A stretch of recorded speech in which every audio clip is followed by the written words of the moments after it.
Selamat malam Bapak Ibu, selamat malam Pak Bambang. Pada hari ini kita ketemu di kegiatan BIMTEK 32 jam, penyusunan perencanaan berbasis pembelajaran mendalam tahun 2026, bagaimana cara membuat RPP intrakurikuler dan RPP kokurikuler yang akan dibawakan oleh pemateri hebat kita, yaitu Bapak Bambang Setiawan yang merupakan fasilitator pembelajaran mendalam. Nah, eh, nah loh, Pak gurunya lagi ambil air ya. Nanti kita akan belajar bersama-sama bagaimana membuat RPP itu katanya sekarang mah namanya kemarin ada yang protes. Kok masih RPP? Masih ada yang protes Pak Guru kemarin pada saat saya share. Kok RPP sih gitu.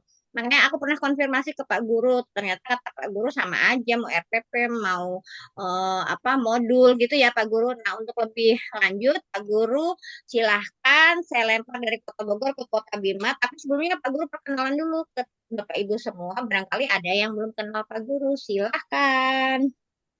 Ya, makasih Bu Umi. Sama-sama. Bismillahirrahmanirrahim. Assalamualaikum warahmatullahi wabarakatuh. Waalaikumsalam warahmatullahi Assalamualaikum wabarakatuh. wabarakatuh. warahmatullahi wabarakatuh. Ya, Allah baik wabarakatuh. Bapak Ibu, saya Bambang Setiawan. Eh, Kapasitas saya sebagai guru di SMK di wilayah Kota Bima NTB.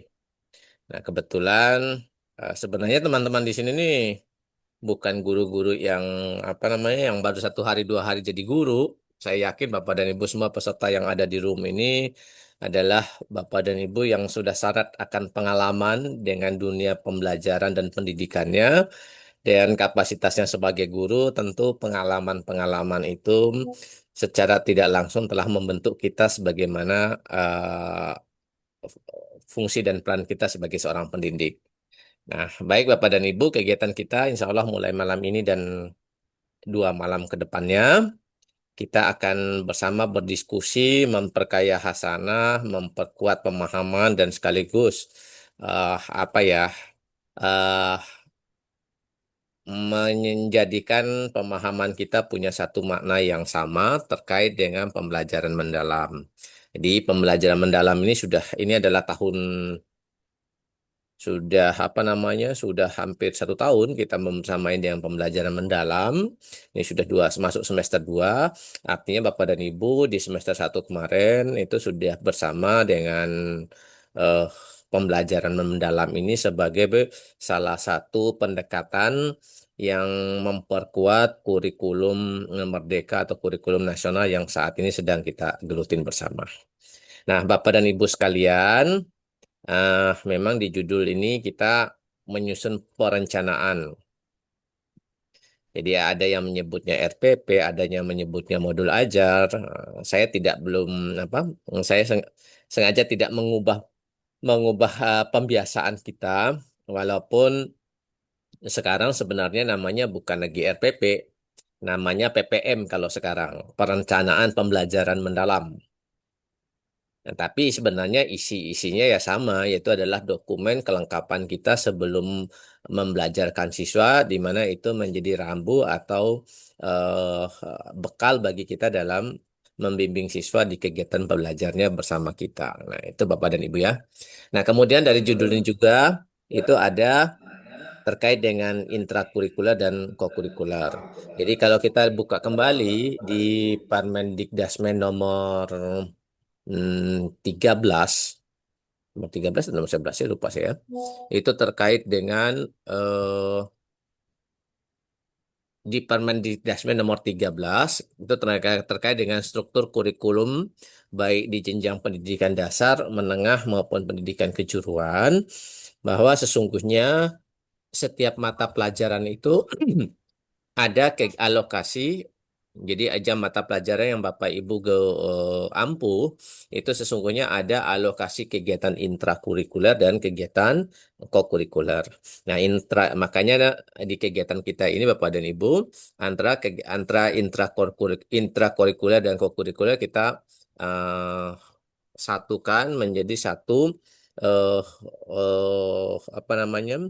Satu satu pembahasan di mana kita nanti akan coba menyusun apa yang menjadi kesiapan kita atau perangkat kita dalam membelajarkan siswa baik di kegiatan intrakurikuler dan kurikuler, kokurikuler. Yang kokurikuler yang mana Bapak dan Ibu, yang intrakurikuler itu mana yang mana? Intrakurikuler itu adalah jam tatap muka kita bersama dengan siswa kita di kelas-kelas kita gitu, ini. Nah, sementara kokurikuler itu adalah yang kalau saya adopsi dari analogikan dengan masa-masa kemarin itu yang kita kenal dengan P5 kalau di tahun-tahun sebelumnya. Nah, ini yang namanya kegiatan kokurikuler. Jadi Bapak dan Ibu yang pernah atau yang kemarin semester kemarin mendapat tugas tambahan sebagai koordinator pembelajaran proyek, nah itulah yang dimaksud dengan kegiatan kokurikulernya. Nah, nanti kita coba bahas di sesi kita sesi besok atau lusa. Nah, di kegiatan kita ini Bapak dan Ibu ada tiga poin penting yang akan kita bahas dalam tiga hari kegiatan kita. Yang pertama terkait dengan pembelajaran mendalam itu sendiri, bagaimana merencanakan pembelajaran mendalam. Kemudian terkait dengan asesmennya, seperti apa asesmen yang ada. Nah, nanti kita coba berdiskusi juga, nah, seperti apa realita atau kenyataan yang kita dapatkan di sekolah-sekolah kita terkait dengan kerangka pembelajaran mendalam ini. Dan yang ketiga itu terkait dengan kokurikulernya. Nah, itu sebagai gambaran besar Bumi untuk kegiatan kita malam ini. Baik Bapak dan Ibu, nah, izinkan saya untuk share screen.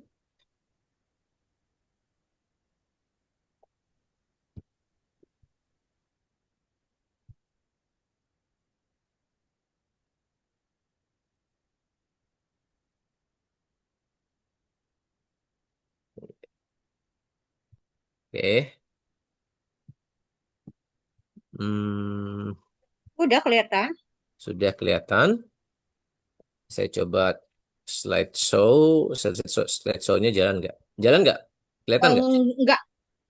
Nggak ya? Oke. Bapak Ibu materi sudah dibagikan di grup ya. Bapak Ibu tinggal lihat di link materinya. Macet apa? Tapi udah Ya, kelihatan sih perencanaan pembelajaran mendalam oleh oke, Bambang oke, Setiawan. oke. Udah sih. Nah, saya maksimalkan.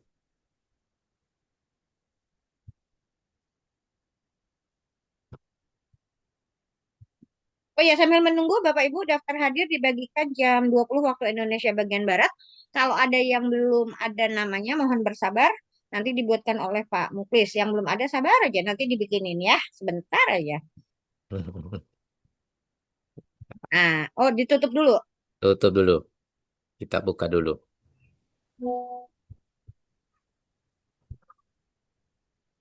Sambil Bapak Ibu boleh melihat di grup, link materinya sudah dibagikan.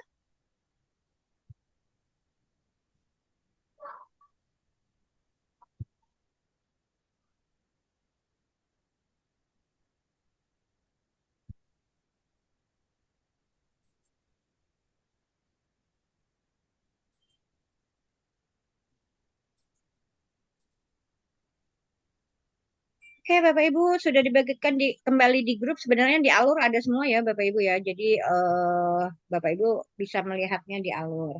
Lalu ketika Oke. saya bagikan, dicek dulu Bapak Ibu ada namanya gitu ya. Oke, silakan Pak Guru. Oh, belum.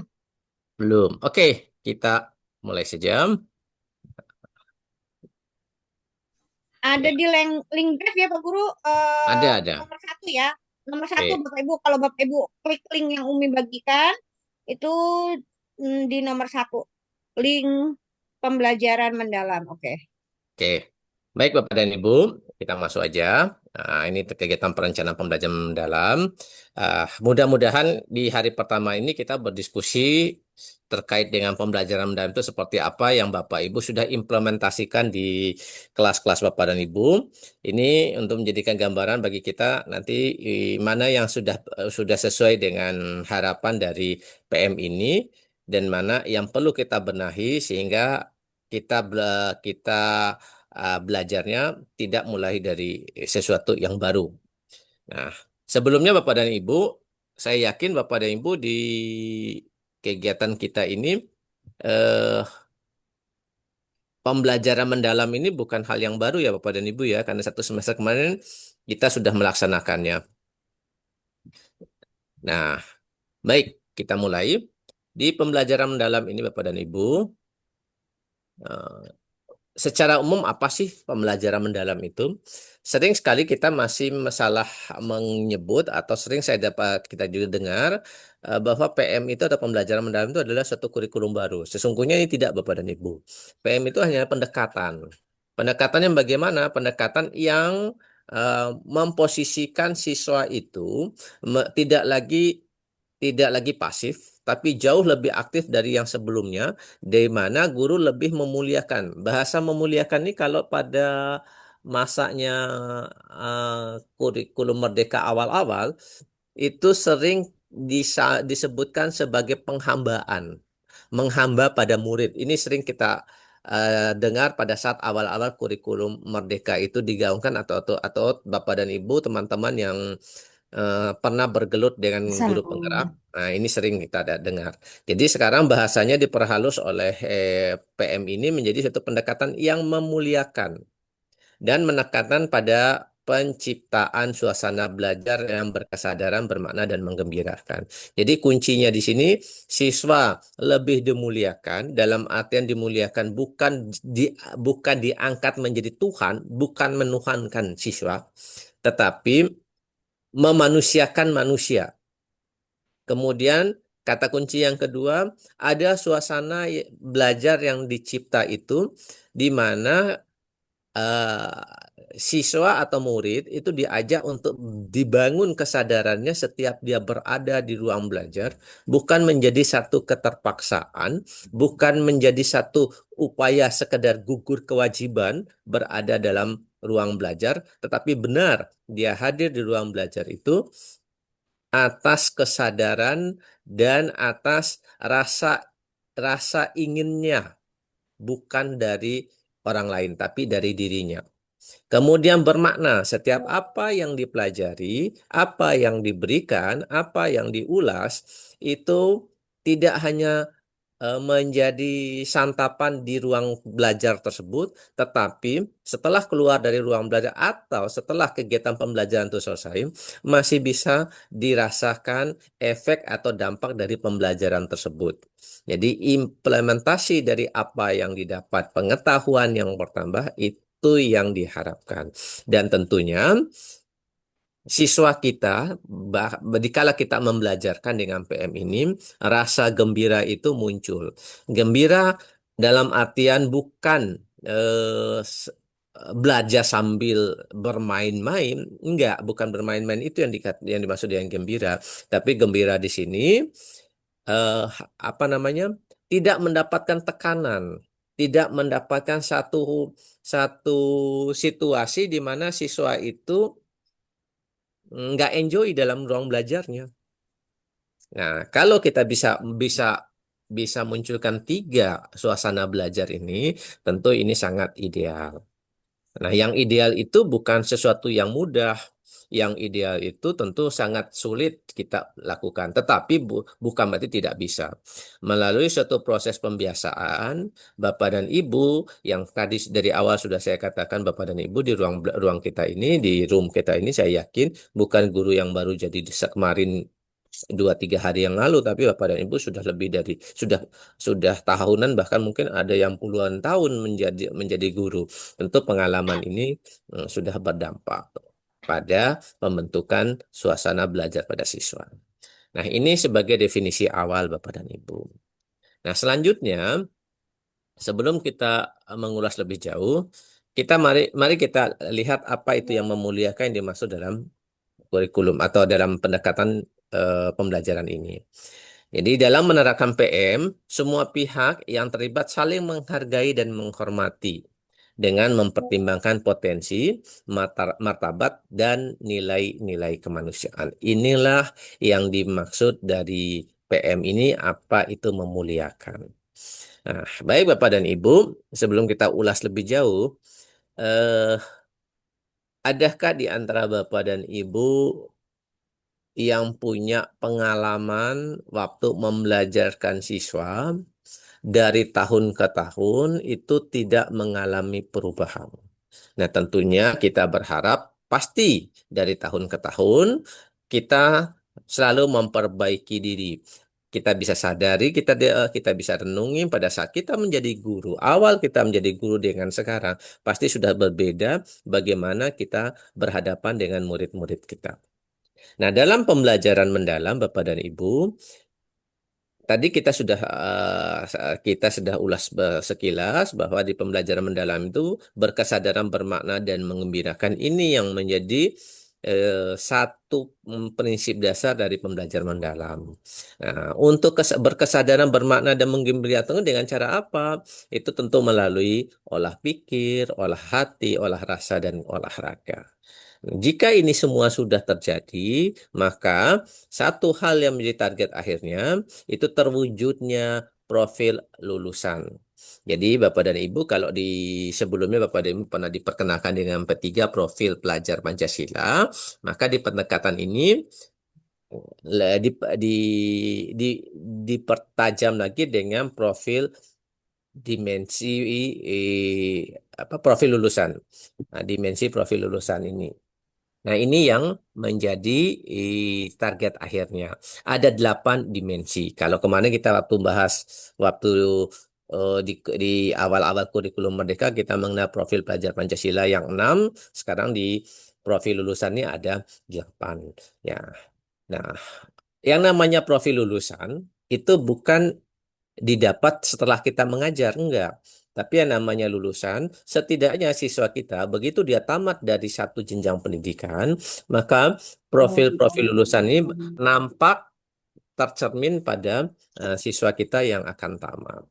Jadi kita tidak memaksakan untuk terbentuknya profil lulusan ini di satu pertemuan, di awal ketemu langsung muncul, tidak. Tetapi seiring waktu, mungkin dia bisa muncul di satu tuh, tapi yang paling penting adalah bagaimana satu pembiasaan terhadap pembiasaan dari profil lulusan ini. Ini yang jauh lebih membekas.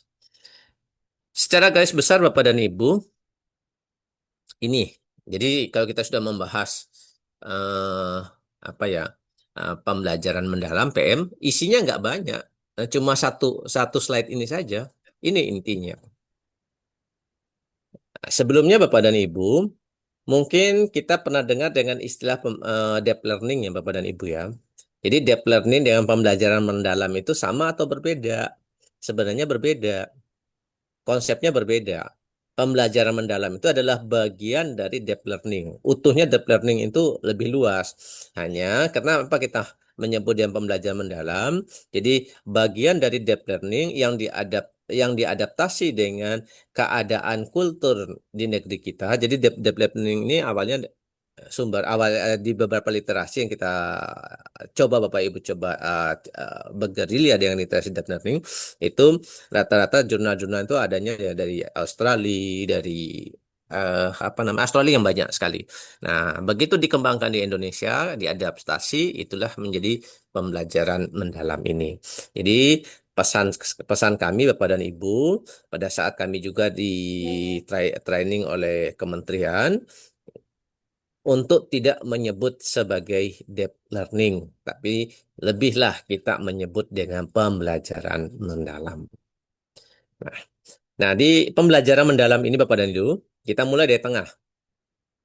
Pembelajaran mendalam kita mulai dari tengah. Yang paling tengah itu kita ke lingkaran pertama, itu ada yang namanya dimensi profil lulusan.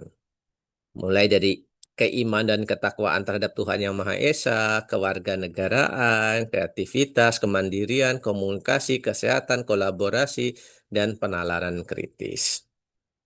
Nah, kemudian kita keluar lagi di lingkaran yang berikutnya ada berkesadaran, bermakna, dan mengembirakan. Ini menjadi prinsip pembelajaran mendalam. Kalau kita keluar lagi sedikit, itu ada memahami, mengaplikasikan, dan merefleksi. Nah, ring yang ini kita sebut dengan pengalaman belajar. Dan ring yang terakhir itu ada praktek pedagogis, lingkungan pembelajaran, pemanfaatan digital, dan kemitraan belajar. Lingkaran ini kita sebut dengan kerangka pembelajaran. Jadi kalau kita urut dari tengah sampai ke pinggir, maka terbentuk rumusan 8, 3, 3, 4. 8 itu dimensi profil lulusannya, kemudian 3 yang pertama prinsip pembelajarannya, 3 yang kedua pengalaman belajar, dan terakhir yang empatnya adalah kerangka belajar. Nah, sebelumnya Bapak dan Ibu, izin, adakah yang mau bercerita seperti apa Bapak dan Ibu berusaha untuk mewujudkan pembelajaran mendalam ini untuk munculnya atau hadirnya di ruang belajar Bapak dan Ibu dimensi profil lulusan dengan keimanan dan ketakwaan terhadap Tuhan Yang Maha Esa. Boleh. Baik, silakan Bapak Ibu raise hand yang mau berbagi bagaimana Bapak Ibu menjelaskan ke Pak Bambang situasi di kelas Bapak Ibu. Boleh raise hand dulu biar tertib. Ada Bu Evi, silakan Bu Evi. Ya, Assalamualaikum warahmatullahi wabarakatuh. Waalaikumsalam warahmatullahi Salam. wabarakatuh. Eh, saya mengajar pelajaran biologi, Pak. Jadi Iya. kalau tentang ekosistem misalnya, Mm-mm. kan ada apa namanya tentang keanekaragaman hayati ya. Iya. Jadi saya coba menyampaikan ke siswa bagaimana kita menjadi khalifah gitu ya, atau pemimpin di muka bumi ini untuk menjaga alam juga. Seperti itu. Jadi saya coba kaitkan dengan bahwa apa namanya bahwa kita ini tuh adalah khalifah di muka bumi yang Allah ciptakan, itu tidak hanya memperhatikan diri tapi juga memperhatikan lingkungan, seperti itu. Oke. Oke. Nah, nanti saya juga sampaikan ayat setelah apa Mm-mm. namanya terjadi kerusakan Mm-mm. karya Iya. manusia, seperti itu. Demikian. Oke. Oke. Baik. Dari Bu Evi, Pak Guru. Iya, sip. Nah, sekarang saya ingin dengar yang bukan biologi. Nah, silakan Bapak Ibu Nah, guru yang bukan olahraga lah, guru biologi. olahraga ya. Heeh. Kita coba olahraga gitu gimana gitu munculkannya. Atau guru guru apa informatika. Boleh tuh. Hmm. Silakan Bapak Ibu jangan malu-malu. Tapi yang masih belum ganti nama, silakan ganti nama dulu ya. Yuk Atau Bapak-bapak dong. atau mungkin ada yang membayangkan dirinya sebagai guru olahraga dah. Aduh, Walaupun bukan guru. Kita bayangkan kita sebagai guru olahraga gimana memunculkan eh, apa namanya DPL terkait dengan iman dan takwa terhadap Tuhan Yang Maha Esa. ayo boleh. Silakan Bapak Ibu, Pak Pak Barjono. Ayo Pak Barjono, udah open mic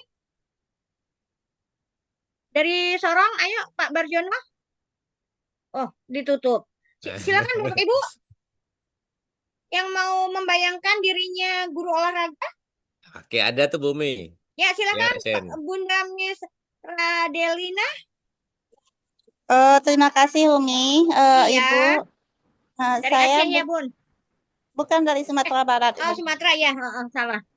Ya. Silakan. Ini saya tidak membayangkan sebagai guru olahraga, Ibu. Cuman saya guru PPKN. Bagaimana dalam apa kesehatan dengan dalam kesehatannya gitu, Ibu.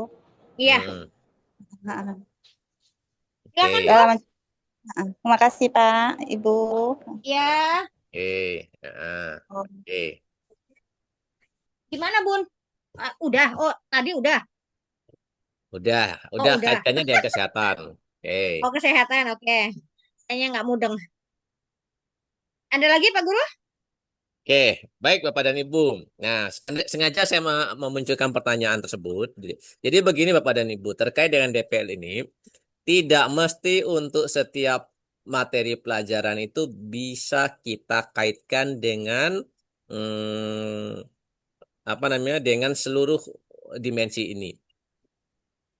Jadi ada materi-materi yang mungkin tidak susah kita menghubungkannya. Kalaupun dipaksa hubungnya bisa-bisa saja.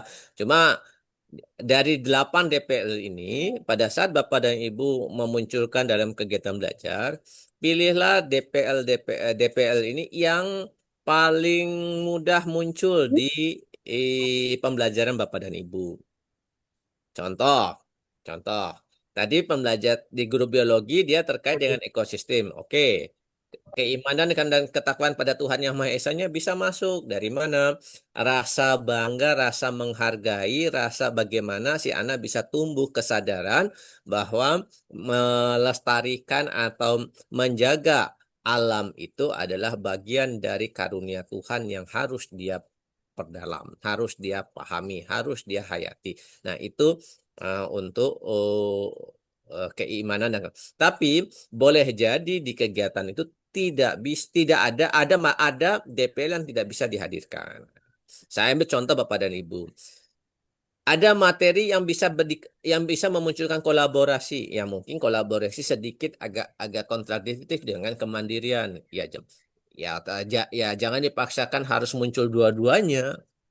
Jadi dalam memunculkan DPL itu Bapak dan Ibu kaitkan dengan materi. Nah, jadi nggak mesti harus muncul ya Bapak dan Ibu ya. Ada kesehatan. Nah, coba kita pikirkan, ada guru informatika. Materinya kira-kira ada nggak materi yang bisa dia hubungkan dengan DPL-nya kesehatan? Kalau dipaksa ada, tapi tidak semua bisa, gitu. Nah, itu yang saya maksud Bapak dan Ibu, terkait dengan DPL ini, kita kaitkan dengan materi kita, karakteristik materi. Nah, nanti Bapak dan Ibu, di rencana penyusunan perencanaan itu, Bapak dan Ibu harus memunculkan apa sih karakteristik materinya? Gimana sih karakteristik siswanya? Nah, kalau karakteristik materi dan siswa sudah ada, sudah bisa Bapak Ibu gambarkan, maka Bapak dan Ibu bisa menuangkan terkait dengan DPL-nya yang tepat, yang seperti apa. Oke, kita lanjut. Makasih Bumi, respon teman-teman. Nah, ini Bapak dan Ibu DPL tadi, dimensi profil lulusan yang 8 ini, mulai iman takwa, kewargaan, nalar kritis, kreativitas, mandiri, kolaborasi, kesehatan, dan komunikasi. Nah, ini sudah ya, diberikan sedikit definisi singkat yang lebih general biar kita lebih mudah dalam menerapkannya. Iman dan takwa yang iman dan takwa ini terkait dengan mengamalkan nilai spiritual dalam kehidupan. Ya, yang dimaksud mengamalkan ini terkait dengan materi yang kita pelajari, bukan yang tidak terkait. Ada kadang-kadang kita belajarnya, kita mulainya dengan berdoa. Nah, ini bukan mengamalkan materi yang diajar dalam kehidupan sehari-hari. Berdoa itu menjadi rutinitas.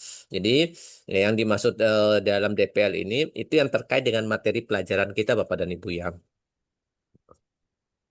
Kewargaan itu cinta tanah air, kebudayaan, tahu norma, peduli dan tanggung jawab. Kemudian nalar kritis, berpikir logis, analitis, reflektif dan sebagainya. Nah, ini semua Bapak dan Ibu yang menjadi acuan kita dalam menerjemahkan DPL dan mengkaitkan DPL dengan materi yang akan kita ajarkan atau yang kita berikan pada siswa. Kemudian lingkar berikutnya tadi adalah prinsip. Jadi setelah DPL yang 8 kita masuk yang 3. Rumus 8, 3, 3, 4 tuh. Yang pertama, prinsip ini adalah berkesadaran, bermakna, dan menyenangkan. Bapak dan Ibu bisa memperhatikan kalaupun ada yang saat ini menggunakan HP untuk kegiatan Zoom kita, mungkin terlalu kecil, Bapak dan Ibu silahkan bisa membuka materi yang sudah dibagikan. Jadi berkesadaran itu seperti apa, bermakna itu seperti apa, menyenangkan itu atau menggembirakan itu seperti apa. Nah, setelah Bapak Ibu lihat di sini, kita sudah yakin kok. Kami yakin Bapak dan Ibu paham itu berkesadaran, bermakna, dan menyenangkan. Nah, kira-kira dari teman-teman di sini, seperti apa Bapak dan Ibu memunculkan dari kegiatan belajarnya? Mungkin ada yang mau bercerita lagi di sini, Bumi? Kita dengar Silakan teman-teman Bapak Ibu yang bercerita. mau bercerita boleh raise hand, berbagi cerita.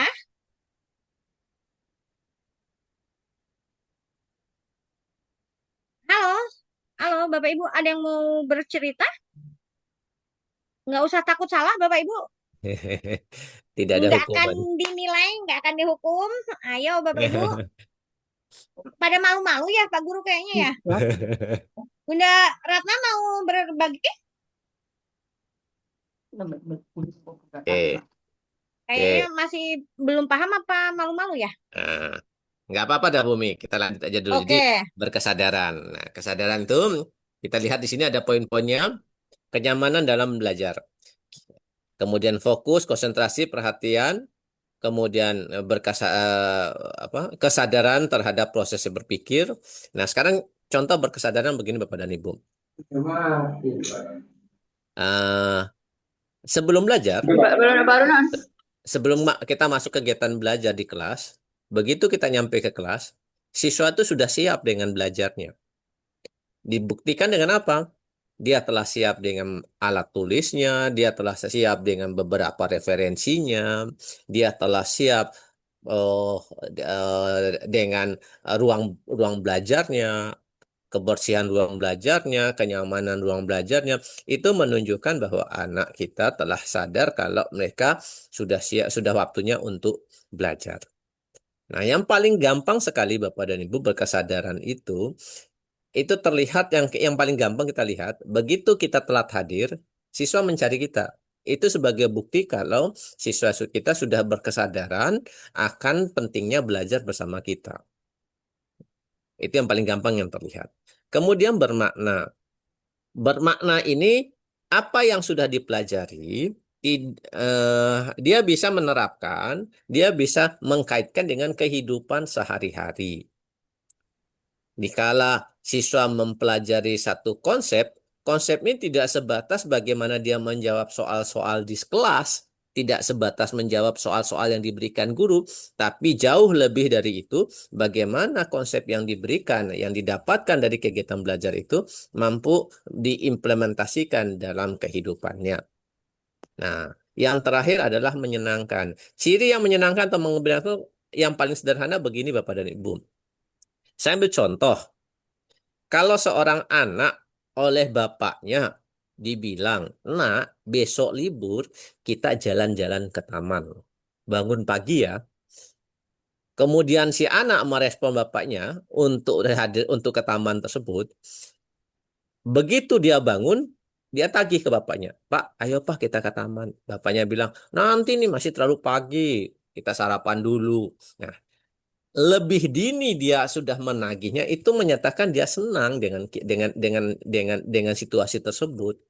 Begitu sudah sampai di taman, bapaknya ngajak pulang, "Ayo nak, saatnya kita pulang." "Bentar lagi Pak, masih nanggung nih, masih enak nih mainnya." Nah, itu menunjukkan bahwa kegiatan tersebut sangat menyenangkan, sangat menggembirakan.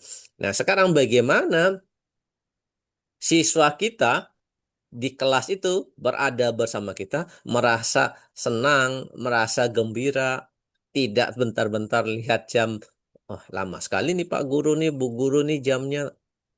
Tidak sebentar-bentar minta izin keluar. Nah, itu menunjukkan um, satu indikator bahwa anak itu senang akan apa yang kita berikan. Syukur-syukur, biasanya sih berawalnya dari senang terhadap gurunya dulu, nanti baru berimbas senang pada uh, apa yang disampaikan, apa yang diajarkan oleh gurunya. Nah, untuk itu semua Bapak dan Ibu, maka kita bisa lihat di sini. Memahami, mengaplikasikan, dan merefleksi. Nah, ini yang menjadi rumus 3 berikutnya. Tadi yang pertama DPL-nya, yang kedua tadi terkait dengan prinsipnya,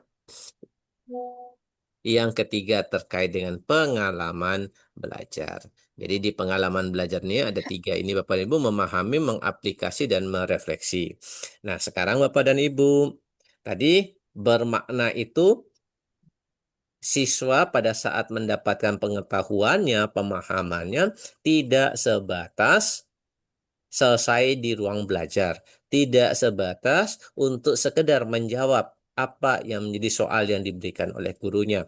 Tetapi dia bisa mengimplementasikan dalam kehidupannya. Nah, untuk itu, maka kegiatan pembelajaran kita tidak sebatas bagaimana anak memahami pengetahuan-pengetahuan esensial yang diberikan, tetapi dia juga bisa mengaplikasikan pengetahuan dalam kehidupan sehari-hari. Syukur-syukur dia bisa merefleksikan. Jadi di pendekatan pembelajaran mendalami, targetnya minimal anak bisa mengaplikasikan, tidak lagi sebatas memahami.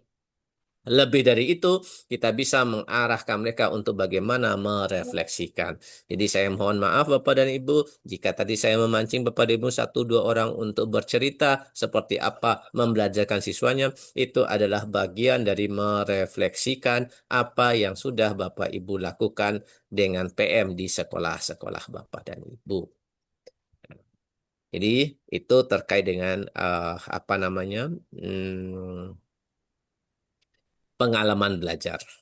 Nah, sekarang Bapak dan Ibu, kita mungkin waktu masih di kurikulum 2013 atau kurikulum sebelumnya, kita pernah diperkenalkan dengan yang namanya taksonomi. Ada taksonomi Bloom, ada taksonomi Solo. Nah, ini yang lebih sering kita dengan taksonomi Bloom, yaitu tingkat pemahaman kognitif anak yang dimulai dari mengingat, memahami, menerapkan, menganalisis, mengevaluasi, dan mencipta. Nah, ini biasa kita nyatakan dengan C1, C2, C3, C4, C5, C6.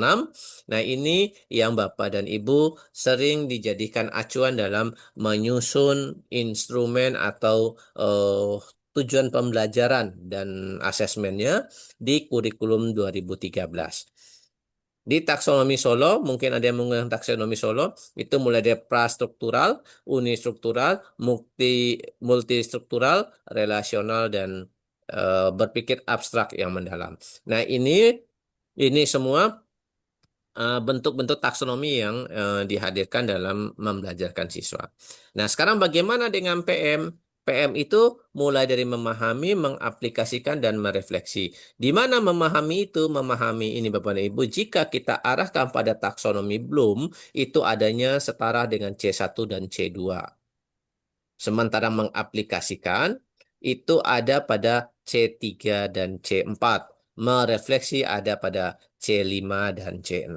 Seringkali kita memiliki atau pemahaman yang keliru terkait dengan taksonomi Bloom ini. Semakin tinggi tingkat kognitifnya, pemahaman kognitifnya berarti semakin sulit. Padahal tidak, Bapak dan Ibu. Mengingat, memahami, menerapkan, menganalisis, mengevaluasi, dan mencipta ini bukan artinya semakin ke atas semakin sulit, tetapi ini terkait dengan apa yang menjadi tagihan atau tujuan dari kegiatan belajar tersebut. Ya. Nah, yang tadi Bapak dan Ibu, di pengalaman belajar PM itu, kita tidak lagi hanya sebatas memahami, target paling minimnya adalah mengaplikasikan. Baru kita bisa, kalau bisa sampai merefleksikan. Nah, ini deskripsinya sudah ada Bapak dan Ibu. Nah, dari sini Bapak dan Ibu, adakah di antara Bapak dan Ibu yang bisa eh, apa namanya bercerita bagaimana Bapak dan Ibu terkait dengan em, memunculkan pengalaman belajar siswa, Baik, terutama silakan yang Bapak Ibu. terutama yang direfleksi mungkin. Silakan Bapak Ibu, Oke. boleh resen dulu. Angkat tangannya, nggak usah malu-malu. Kita berbagi kalau nanti kurang tepat, Pak Guru akan membenarkannya begitu. Silakan Bapak Ibu. Waduh, ini ada orangnya. Oh, ada ini Bunda Oh, Cucu. ada, Silakan ada. Bunda Cucu, Rame nih, Bu. silakan. Ada 2-3 orang nih, 2 Ya, orang. silakan Bunda Cucu, nanti dilanjut Bunda Rahma ya. Silakan Bunda Cucu, nyalakan mic-nya. Bunda Cucu atau Bunda Rahma dulu. Mau Bunda Cucu dulu, mau Bunda Rahma dulu nih. Bunda Rahma dulu deh, Bunda Cucunya. Oh, itu nggak bisa. Halo, Bunda Cucu, ayo. Siap, Umi. cek 1 2 3. Oh, dan lagi dulu, Pak. Ini Bapak Ibu. Bu Cucu. Saya Cucu. Oh ya, Bu Cucu dulu ya. Oh, Bapak ya. Iya, Bapak. Oh ya, Jangan silakan. komplain Bu Umi. Oh ya, nggak, soalnya namanya Cucu Mustika. Iya, sudah terbiasa ini di Oh ya, maaf kamu. Bapak. Tidak apa-apa, Ibu. Baik, Silakan. Ya, terima silakan Pak kasih Cucu. sekali atas waktu yang sudah diberikan. Luar biasa atas Pak Cucu pemaparan dari mana, dari Pak? saya dari SMKS Pendekar Karawang, Bapak. Oh, di Karawang. Ya. Iya. Ini saya mohon maaf, saya menggunakan mode HP juga karena sedang mengantarkan saudara berobat yang sedang kena tumor otak. Oh, gitu. Wah, Ya, ini langsung langsung dapat amalan ganda nih, Pak ya. amin. Iya, baik Bapak. Tadi atas apa yang sudah dipaparkan, terima kasih sekali. Tadi yang diutarakan adalah bagaimana pengalaman belajar terkait dengan merefleksi ya Pak ya. Ya. Baik. Eh, Tentunya untuk merefleksi ini kan sudah masuk ke C5 mungkin ya Pak ya. Ya. Baik. Eh, Tentunya sebelum merefleksi karena memang biasanya di vokasi itu kita Hmm. targetnya adalah mengaplikasi ya Pak ya. Iya, paling Seperti minim itu. itu Pak di vokasi itu. Iya, betul. Kalau misalkan tidak mengaplikasi ya berarti kita belajarnya belajar sastra seperti itu, hanya narasi saja. Eh, Nah, terus setelah mengaplikasi kita lakukan bersama-sama dengan peserta didik atau Hmm. dengan murid, maka setelah itu biasanya saya pengalamannya adalah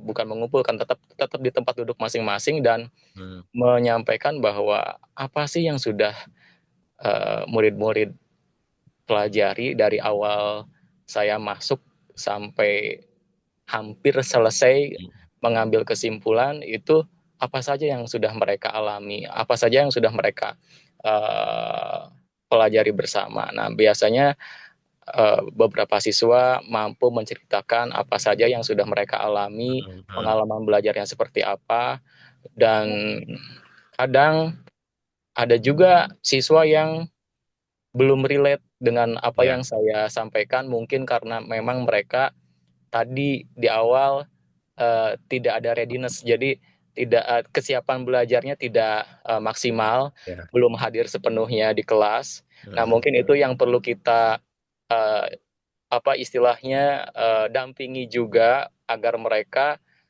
bisa mencapai jenjang yang lebih baik lagi dalam sisi kesejahteraan di dalam belajarnya. Nah, di situ kita bisa menanyakan apa masalahnya dan nanti solusinya pun pasti akan disesuaikan dengan masalah yang mereka hadapi ketika mereka tidak memiliki kesiapan belajar. Nah, tentunya dengan apa yang tadi disampaikan bahwa dengan refleksi mereka bisa menyampaikan pembelajaran apa yang mereka alami, kita bisa di situ seolah-olah kalau kita sebagai dokter, kita punya daftar checklist apa saja yang sudah memenuhi target. Ternyata dari siswa yang mereka sampaikan, oh iya Pak, saya sudah, karena saya mengampu pembelajaran mata pelajaran akuntansi, nah mereka menyampaikan, saya sudah bisa Pak menginput neraca saldo di dalam komputer dengan saldo 0. Nah, berarti itu mereka sudah memenuhi target apa yang sudah menjadi tujuan dalam pembelajaran yang saya sampaikan sebelumnya. Itu mungkin itu adalah bagian refleksi, adalah bagian dari tolak ukur mungkin keberhasilan dari pembelajaran yang didampingi oleh instruktur atau guru. Terima kasih Bapak Bambang. Asik, ada teman Ya. dari akuntansi Pak Cucu, asik. Oke, senang tuh Bumi tuh ada temannya. Siapa ya satu lagi ya? Iya, Tangannya turun, nggak jadi. Silakan satu lagi, boleh? Ya Bu Rahma. Tadi tangannya kenapa Bu turun? Belum ini. Ayo Bunda Rahma. Soalnya jaringan lelet Umi, Oh makanya iya, sering keluar masuk. iya, nggak apa-apa. Semangat. Iya, terima kasih. Saya Rahma Amsir dari Gorontalo. Nah, di sini saya mengampu pelajaran matematika. mm-mm. Jadi Jenjang pengalaman apa Bu? belajar Jenjang apa Bu? jenjang SMP, Pak. SMP, oke. Iya.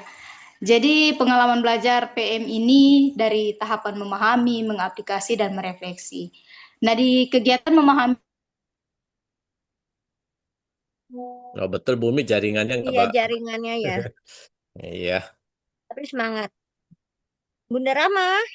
Atau mau kita tunggu atau kita lanjutkan? oke. Kita lanjutkan aja dah. Lanjutin dulu ya Bunda Rahma ya. Oke, Oke, silakan. baik. Bedakan mana refleksi terkait dengan pengalaman belajar dan mana refleksi untuk mengetahui sejauh mana diri kita dalam capaian. Refleksi kalau berarti kita memposisikan bercermin, yaitu untuk mengetahui gimana kita. Tapi kalau refleksi dalam pengalaman belajar, itu coba kita Bapak Ibu lihat di slide kita ini, itu deskripsinya belum saya masih ada tuh. Merefleksi itu berarti memperluas dan menerapkan ide. Artinya bukan melihat saya mampu atau tidak, di mana kurangnya, di mana lebihnya, apa bagusnya, apa jeleknya. Bukan di situ Bapak dan Ibu. Kalau itu refleksi dalam artian bercermin. Jadi refleksi yang di pengalaman belajar itu memperluas dan menerapkan ide. Logikanya gini, untuk memperluas dan menerapkan ide, untuk merefleksi, apa yang harus dikuasai dulu? Dia harus bisa mengaplikasikan. Supaya bisa mengaplikasikan, apa yang dia harus lakukan sebelum dia harus memahami. Jadi refleksi itu tujuan paling tinggi yang bisa kita harapkan dari pembelajaran tersebut. Namun di pembelajaran mendalam, setidaknya kalau merefleksi tidak mampu, setidaknya menerapkan. Saya ambil contoh begini Bapak dan Ibu. Gini Bapak dan Ibu. Misal, ah, saya ambil materi apa terkait dengan ini aja lah. Pengetahuannya dulu. Kita lihat pemahaman apa namanya? Di memahaminya dulu. Kalau saya munculkan pertanyaan begini, apa yang terjadi kalau hutan kita gundul di musim hujan? Banjir, Banjir. Itu memahami itu. longsor. Nah, longsor itu kan konsep memahami. Ya, sekarang dibalik, apa yang harus dilakukan supaya tidak gundul? Apa tidak banjir? Menjaga kelestarian lingkungan. Nah, Reboisasi. sekarang, Menanam pohon. itu masih memahami. Sekarang untuk menjaga kelestarian lingkungan tadi, apa yang bisa harus kita perbuat? Menanam pohon, menjaga Bagaimana? Bagaimana cara menanamnya? ya di rumah apa ada tanah kosong kita tanam Nah, gitu. tanam terus ditinggal pergi gitu kan? Enggak lah, dirawat lah. Nah, ya, Dirawat. nah begitu dia menceritakan, oh iya kita harus siapkan tanamannya, kita siapkan bibitnya, kemudian kita semai dia, sudah dia besar kita tanam, sebaiknya tanamnya jangan di musim kemarau. Dan itu adalah bagian dari mengaplikasikan. Nah, sekarang sudah si anak mengaplikasikan. Lebih lanjut sekarang, kalau itu sudah jadi, ternyata tanah yang kosong ini sekian banyak. Apa yang harus dilakukan? Mengadakan kegiatan untuk menanam pohon bersama. Nah, tahamnya atau pohonnya semua bersama, tanam pohon kemudian menyiapkan pohon yang lebih banyak Penghijauan. dan sebagainya. Nah, itu kan. Nah, Ada itu yang mau jawab tuh Pak Guru? oh, boleh. Penghijauan. Mm-mm. Nah, itu semua bagian dari memperluas dan menerapkan ide. Jadi ide dan merefleksi itu bisa dalam bentuk memberi tantangan pada anak. Misal gini orang bikin kue nih, yang bikin kue nih yang paling gampang. Ibu-ibu kan senangnya kue nih. Ah, lapar aku ini jadinya. Ah, biarin aja. Huh, Si anak sudah bisa praktek bikin kue nih. Itu kan mengaplikasi. Sekarang refleksinya bagaimana? Misal ditanya bikin resepnya kuenya dia gimana? pakai margarin. Dia bikin kuenya pakai margarin. Ada margarinnya, ada terigunya, ada telurnya. Nah, sekarang kasih tantangan. Seandainya kamu ke pasar nggak ada margarin yang dijual, apa yang harus lakukan sementara kue ini harus jadi? Mencari bahan lain Nah, setara dengan mentega. nah itulah merefleksi itu. Jadi Betul. si anak bisa menjawab satu kondisi di mana eh, apa namanya, ada situasi yang mengharuskan dia berpikir lebih dari itu. Kreatif ya Pak ya. Nah, kreatif itu menciptakan Bapak dan Ibu ya. Kalau kita bawa ke taksonomi belum, mencipta itu adalah masuk pada tatanan dengan refleksi. Jadi refleksi di sini refleksi bukan seperti kita bercermin melihat oh sisiran saya kurang rapi, kita apa namanya, rambut saya masih kurang cakep dan sebagainya. Itu refleksi untuk melihat diri. Jadi di sini Bapak dan Ibu tolong dibedakan pengalaman belajar khususnya pada refleksi. Ya, Ya, itu ya Bapak dan Ibu ya. Ini sering sering sering saya dapatkan kalau ada kegiatan-kegiatan pelatihan tentang PM itu begitu bercerita ya udah lebih banyak refleksi itu di bawahnya digiringnya si anak melihat apa namanya melihat dirinya lah lebih banyaknya. Apa yang kamu senangi dari kegiatan belajar tadi, apa yang paling kamu nggak sukai, di mana enaknya, di mana. Itu semua bukan refleksi yang dimaksud dalam pengalaman belajar PM. Oke, kita lanjut ya. Ya.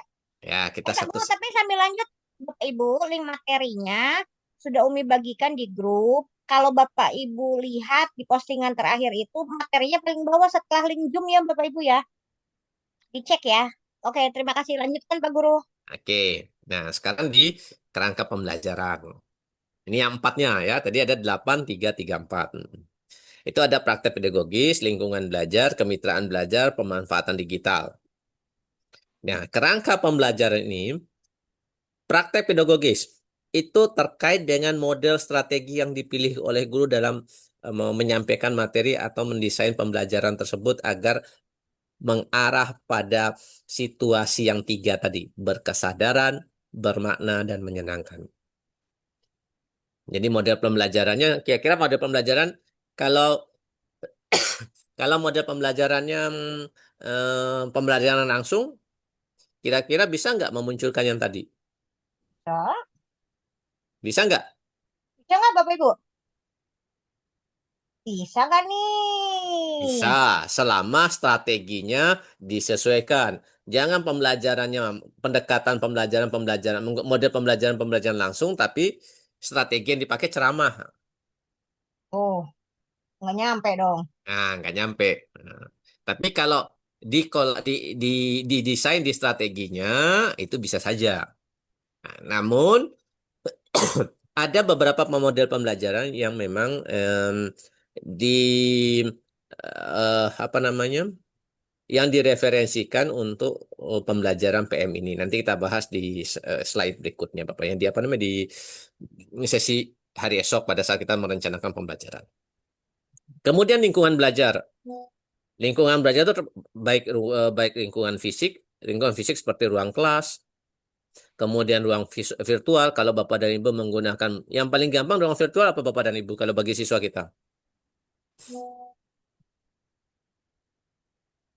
Yang paling gampang Pak. Bumi apa kira-kira yang paling gampang kalau ruang ruang virtual? Nonton video ya? Ruang virtual paling gampang WA group lah. Yang Oh, paling WA gampang group. kecil. Iya, Oh, itu kan paling gampang. kan di sekolah. Iya, di sekolah. Ini kan lingkungan belajar itu tidak selamanya kegiatannya di sekolah ya. Oh, Jadi, saya berpikirnya kita lagi di sekolah menghadirkan ruang virtual gitu. boleh, boleh. Kalau kelas Tapi rumah, yang paling gampang jadikan ruang virtual adalah ya WA group. Semacam komunitas ya Pak ya. Ya, jadi misal begini Bapak dan Ibu, di kegiatan belajar kita butuh cerita pengalaman langsung dari seseorang yang mengalami satu kejadian.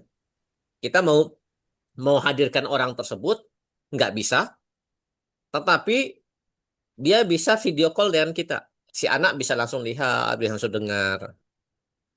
Nah, itu adalah contoh ruang virtual. Misal Bapak dan Ibu materinya tentang ini bumi nih, materinya tentang apa? Tentang tentang pasar. enggak, Nah, aku nggak ngajar pasar, akuntansi mah ya, ekonomi. Kalau ya, akuntansi mah laporan keuangan. oke, ya, laporan keuangan dari pemilik kios di pasar. Nah, sama ada kenanya. Kamu ngalah. Nah, nah, kebetulan kita mau hadirkan orangnya tapi susah. Nah, kita bisa menggunakan ruang virtual ini untuk muncul di ruang atau paling gampang saja. Misal, kebetulan katakan saya dengan Pak Mulis materi pelajarannya sama, gue mengampung mata pelajaran sama. Saya kurang mahir di satu materi ini. Pak Mulis ini mahir sekali, misal. Ngejum, ngejum. Nah, kita hadirkan pakai Zoom. Pak Mulis muncul di kelas saya pada saat materi-materi. Nah, itu namanya ruang virtual. Seperti itu. Kemudian ada ruang budaya atau ruang apa namanya? Budaya belajar. Budaya belajar adalah bentuk ruang lingkungan belajar. Apa contoh budaya belajar, Bumi? Budaya belajar, apa contohnya? Hmm. Berdoa dulu sebelum Hmm. belajar. Hmm. Menyiapkan materi yang sudah Nah, dipelajari. kaitkan dengan lingkungan belajar. Jadi budaya belajar contoh budaya belajar. Ya. Guru olahraga itu nggak mungkin belajarnya dalam kelas. Kalau lagi teori, Nah, iya, tapi kan lebih seringnya kan praktek. iya, iya, iya, Nah, iya, iya, iya. itu contoh budaya belajar. Jadi kalau guru olahraga, ya lapangan olahraganya itu bentuk dari budaya belajarnya. Terus guru-guru kita yang apa yang di SMK, RPS-nya ruang praktek siswanya itu adalah lingkungan belajar, itu bagian dari budaya belajar. Terus sebagai tempat yang mendorong kolaborasi, refleksi dan berbagi ide. Kemudian kemitraan belajar. Hubungan dinamis antara guru, siswa, orang tua, komunitas, dan mitra profesional, dan sebagainya. Pemanfaatan digital. Sekarang dari kerangka pembelajaran ini. Satu pertanyaan Bapak dan Ibu. Apakah di setiap pembelajaran keempat kerangka pembelajaran ini harus muncul? Terus, ya, Hmm? ya, Ya, ya. tidak. Ya, boleh lah. Yang tidak Tidak boleh. harus. Yang tidak kira-kira apa alasannya? Ya, tadi, ayo, Bu Boleh, Nifa. Pak. Entar dulu, Bu Nifa dulu, Pak Cucu, Eh, sabar. Ya, Bu Nifa, kenapa bilang enggak? karena mungkin tidak semua materi bisa pemanfaatan digital misalnya, mungkin tidak semua materi bisa kadang-kadang ya. Ya. Hmm. Sama kemitraan Pak mungkin. Ya. Oke, Tidak semua bisa mitra, ada mitranya gitu. oke, Pak Cucu. Pak Cucu, Iya, Bu. Baik. kenapa Eh, enggak? Kalau dari saya, mohon maaf, tadi saya menjawab tidak harus semuanya Hmm. ditampilkan dalam perencanaan pembelajaran dalam kita. Hmm. Kenapa? Karena dalam satu kelas itu tidak semua murid memiliki akses untuk pemanfaatan digital. Apalagi dengan kondisi sekolah yang, mohon maaf, sekolah yang belum memenuhi standar nasional, seperti itu. Jadi mungkin itu diantaranya kendala yang kami alami juga, seperti itu. Itu dari saya, mohon maaf jika saya keliru. Terima kasih. Oke, baik. Betul sekali Bapak dan Ibu, tidak harus semuanya muncul. Yang wajib muncul, praktek pedagogis dan lingkungan belajar itu wajib ada. Yang kemitraan belajar dan pemanfaat digital opsional. Ini sifatnya opsional. Nah, sekarang kita coba kupas lebih lanjut. Kalau praktek pedagogis dan lingkungan belajar wajib ada, oke, berarti semuanya saya yakin bisa. Sekarang kemitraan belajar. Di situ ada hubungan dinamis antara guru, siswa, orang tua, komunitas, dan mitra profesional. Adakah yang bisa menceritakan bentuk kemitraan belajar yang Bapak dan Ibu alami? Atau yang sudah pernah Bapak Ibu lakukan? Itu kemitraan belajar bisa guru dengan siswa, bisa siswa dengan guru dengan orang tua, guru dengan guru dengan komunitas, dan guru dengan mitra profesional. Silakan Bapak Ibu. Evi, silakan. Bu Evi. Assalamualaikum warahmatullahi wabarakatuh. Salam. Kemitraan yang pernah kami lakukan misalnya dengan lembaga kampus ya. Jadi kami pernah bekerja sama dengan lembaga kampus untuk membimbing anak-anak kami Olimpiade Biologi begitu. Pernah kami lakukan. Baik. Pertanyaan saya lebih lanjut. Lembaga kampus. Anak kita pergi ke kampusnya atau orang kampus yang masuk ke kelas kita? Jadi yang pernah kami lakukan itu adalah anak-anak kami bawa ke kampus untuk dibimbing selama 2 minggu. Oke, baik. Saya sedikit tekankan. Oke, adanya. kemitraan belajar ini itu pelibatan pihak luar dari kita, di luar kita, sebagai sumber belajar tambahan. Jadi guru sebagai sumber belajar, ada pihak lain, individu lain yang kita hadirkan di ruang belajar kita. Contoh sederhana, misal kita sedang belajar terkait dengan eh, fermentasi. Kita hadirkan orang tua siswa yang kebetulan tukang bikin tape. Hadirkan ke kelas kita 15 menit, 30 menit di jam pelajaran kita, itulah kemitraan belajar. Kalau saya berdiskusi dengan guru, misalkan saya sebagai guru IPA diskusi dengan guru informatika, nah, saya diskusi di luar, saya titip, Pak, nanti saya mau buat begini-gini, bisa nggak? Untuk mendesainnya itu saya titipkan pada pelajaran Bapak di ke informatika. Apakah yang seperti itu termasuk kemitraan belajar, bukan? Kalau kataku ya, Masuk. Oke, Itu oke, masuk juga, Pak. oke. Kita bisa, pernah bisa. Ya, kita pernah juga begini, Pak. nah, Apa namanya, kemitraan nah, belajarnya nah. dengan eh, apa, kemarin dengan lembaga yang berhubungan dengan Ya, konservasi lingkungan gitu, kita undang. mm-mm. Oke. Nah, Atau kembali ya. kita pernah dengan dokter Ya, juga pernah. Jadi ya, anak-anak itu kita ajak ke rumah sakit, lalu dokter menerangkan tentang bahaya reproduksi, ya. Pak. Maksudnya Sip, sip. Hmm. bagaimana mencegah reproduksi. Oke, oke. Baik. Sekarang saya balik ya.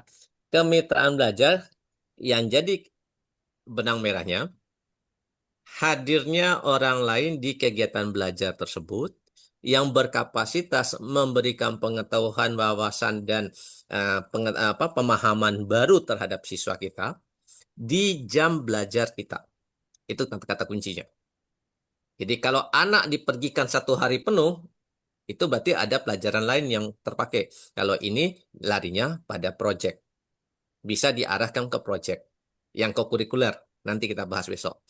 Tetapi kalau untuk pelajaran kita saja, ya kita harus konsekuensinya di pelajaran kita. Tidak bisa mengganggu pelajaran di luar pelajaran kita. Bisa kita bawa siswa kita ke keluar atau orang luar yang hadir ke kita. Itu boleh. Nah, sebagai contoh tadi, kalau saya tadi mencontohkan, saya mengajar IPA, kemudian saya butuh satu materi terkait dengan bagaimana mendesain sebuah apa namanya, sebuah poster lah katanya. Saya titip sama guru informatika. Tolong ajarkan ini. Itu bukan bentuk kemitraan belajar. Karena apa? Itu adalah pembelajaran yang dilakukan oleh guru tersebut di jamnya dia. Kalau kemitraan belajar bagaimana?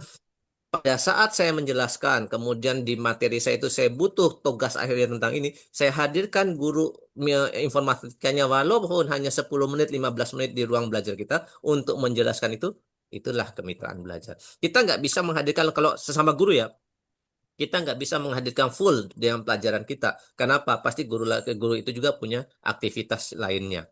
Jadi kemitraan belajar itu hanya memanfaatkan waktu yang singkat untuk membantu memberikan pemahaman terkait dengan materi kita, tetapi jauh lebih tepat dengan guru yang lainnya.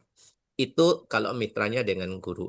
Kalau mitranya dengan bukan guru, dengan komunitas, dengan mitra profesional, kita bisa undang di pelajaran kita.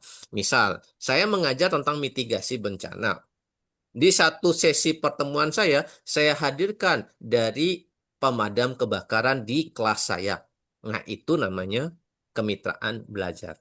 Tapi kalau saya undang pemadam kebakaran, tapi dihadiri oleh semua siswa satu kelas, siswa satu sekolah di lapangan terbuka, nah itu bukan mitra belajar, tapi itu menjadi proyek pembelajaran.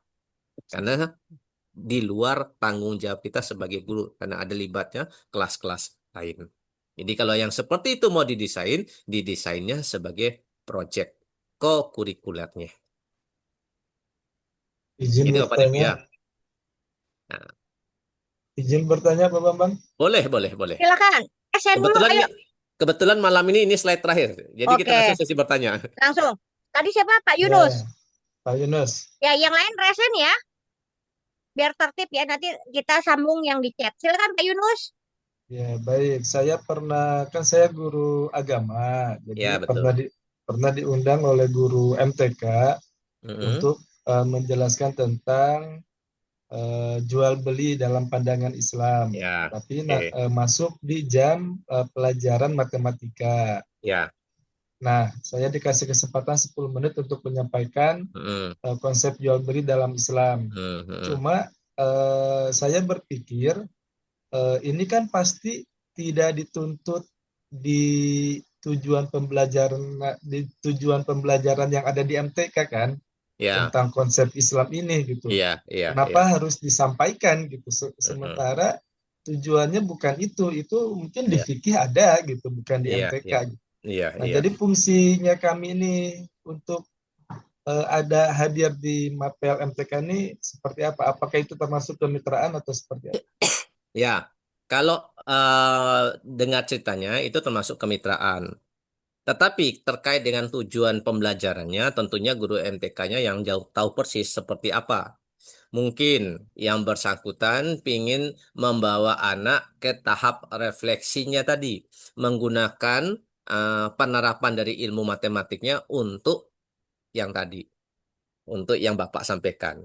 Tapi dicontohkan Bapaknya dihadirkan untuk memberikan nanti pemahaman saya yang saya dapat gambaran. Nah, setelah Bapak keluar yang 10 menit, 15 menit itu, dia hubungkan nanti antara MTK dengan pelajaran agama itu di mana korelasinya. Dia mencoba menggabungkan ide-ide, menggabungkan beberapa konsep baik di matematik maupun di agamanya. Itu sih secara kasat mata itu terlihat sebagai kemitraan belajar. Karena Bapak diundang untuk masuk memberikan penguatan. Dan boleh jadi saya tangkap guru matematiknya ingin memunculkan pembelajaran yang bermakna itu. Belajar matematik kadang-kadang anak kan nggak tahu ini bentuk apa. Tapi begitu sudah dijelaskan oleh Bapak, mungkin anak-anak akan muncul. Oh, ini manfaatnya untuk ini toh. Belajar ini manfaatnya untuk ini toh. Itu mungkin, Pak. Siap, terima kasih. Oke. Baik, adakah yang mau bertanya lagi, Bu Rika? Bu Rika, nanti Bu Nur, nanti Bu Rahma baru ke chat ya.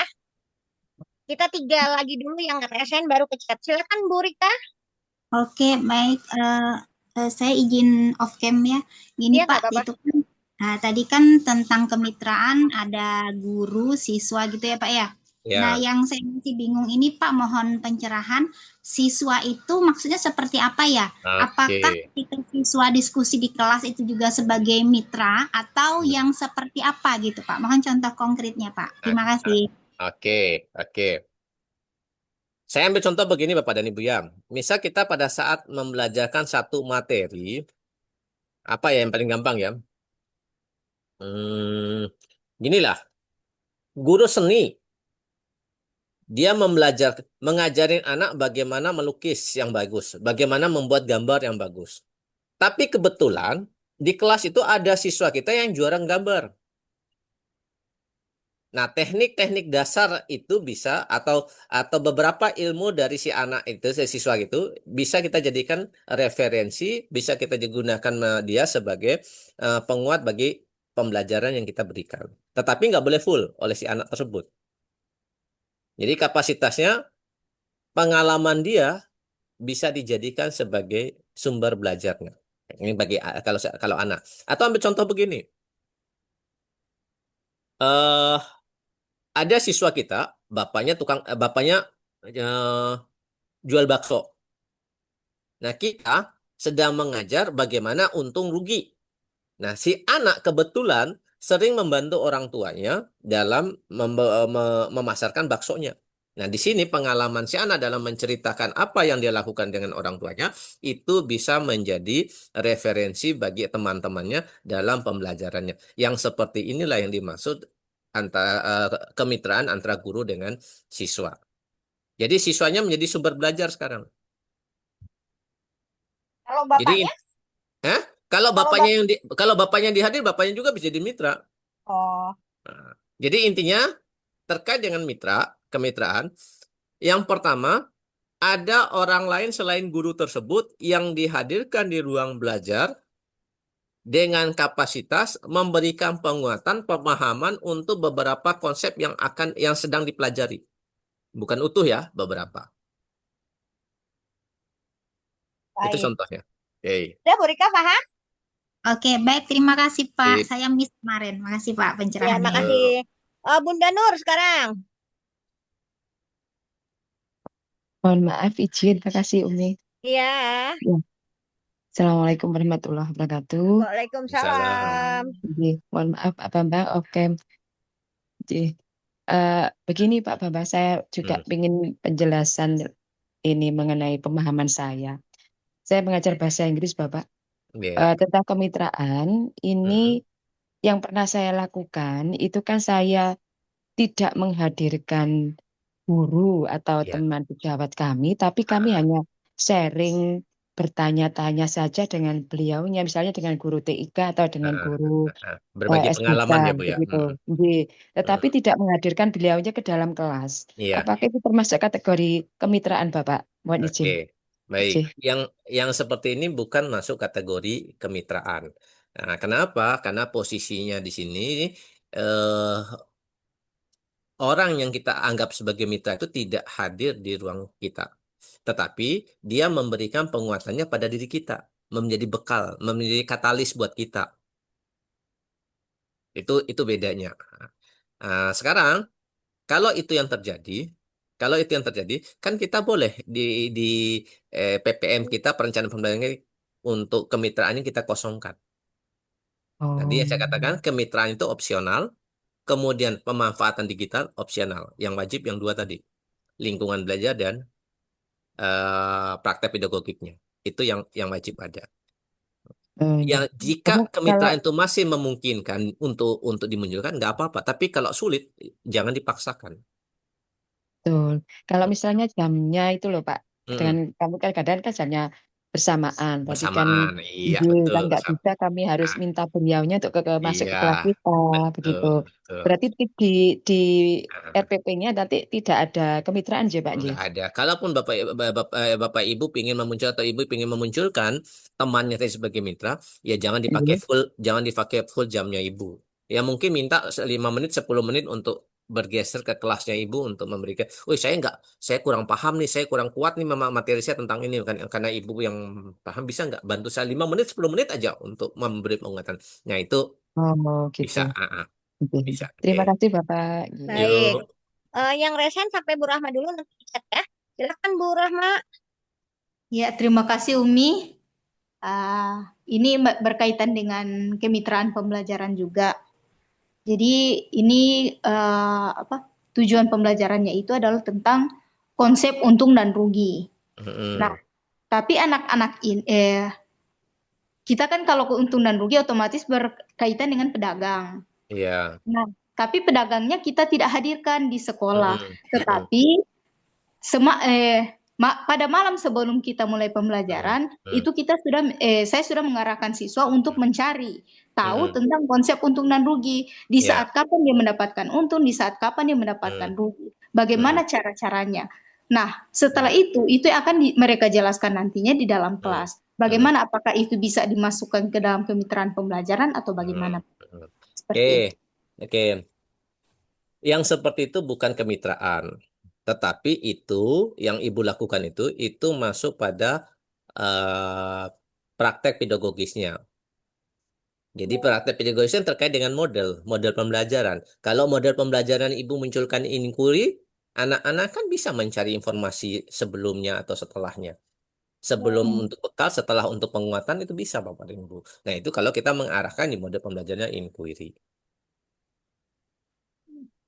Berarti kemitraannya tidak muncul itu ya Pak? Nggak muncul. Dan makanya tadi kemitraan itu bukan sesuatu yang harus ada di kerangka pembelajaran. Opsional dia sifatnya. Iya.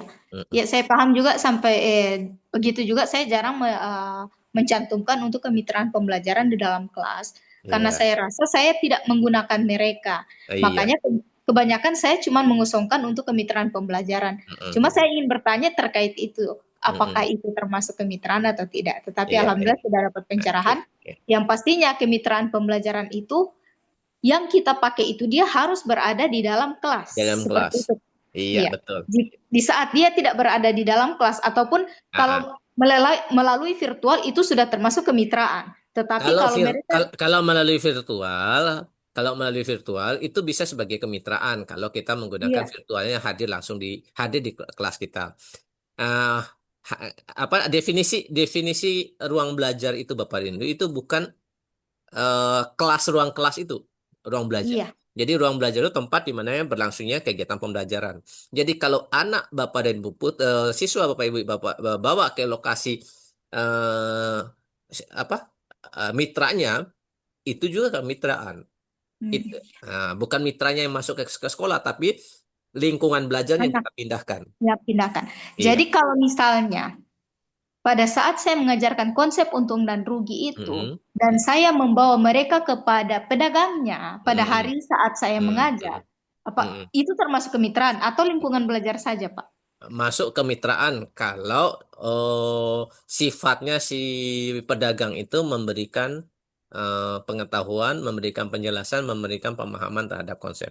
Tapi kalau hanya sekedar anak-anak ke sana hanya mengamati, mengobservasi, kemudian anak sekedar wawancara, itu bukan masuk pada kemitraan karena mereka sedang mengambil data. Iya, sedang kegiatan pembelajarannya. Berarti kalau kegiatan observasi itu hanya ke lingkungan belajar saja, bukan untuk kemitraan pembelajaran. Iya, betul. Terima kasih Pak atas pencerahannya. Nah, terus satu nih Bu, kalau kita terkait dengan cari pedagang Pak, kan kita nggak mesti harus jauh ke pasar. Saya juga sering begitu bawa teman-teman kadang dia bawa ke pasar. Kan di warung pun bisa. Iya, kan di koperasi, di kantin sekolah itu yang sudah ada dekat sekolah. Iya, seperti itu. Sip, oke. Yang resen tahan dulu, kita chat dulu ya. Dari Bunda Sumarni, Pak Guru, mohon izin, saya masih bingung membedakan kemitraan dengan kolaborasi. Mohon pencerahan dan contoh sederhananya ya Pak Guru. Sip.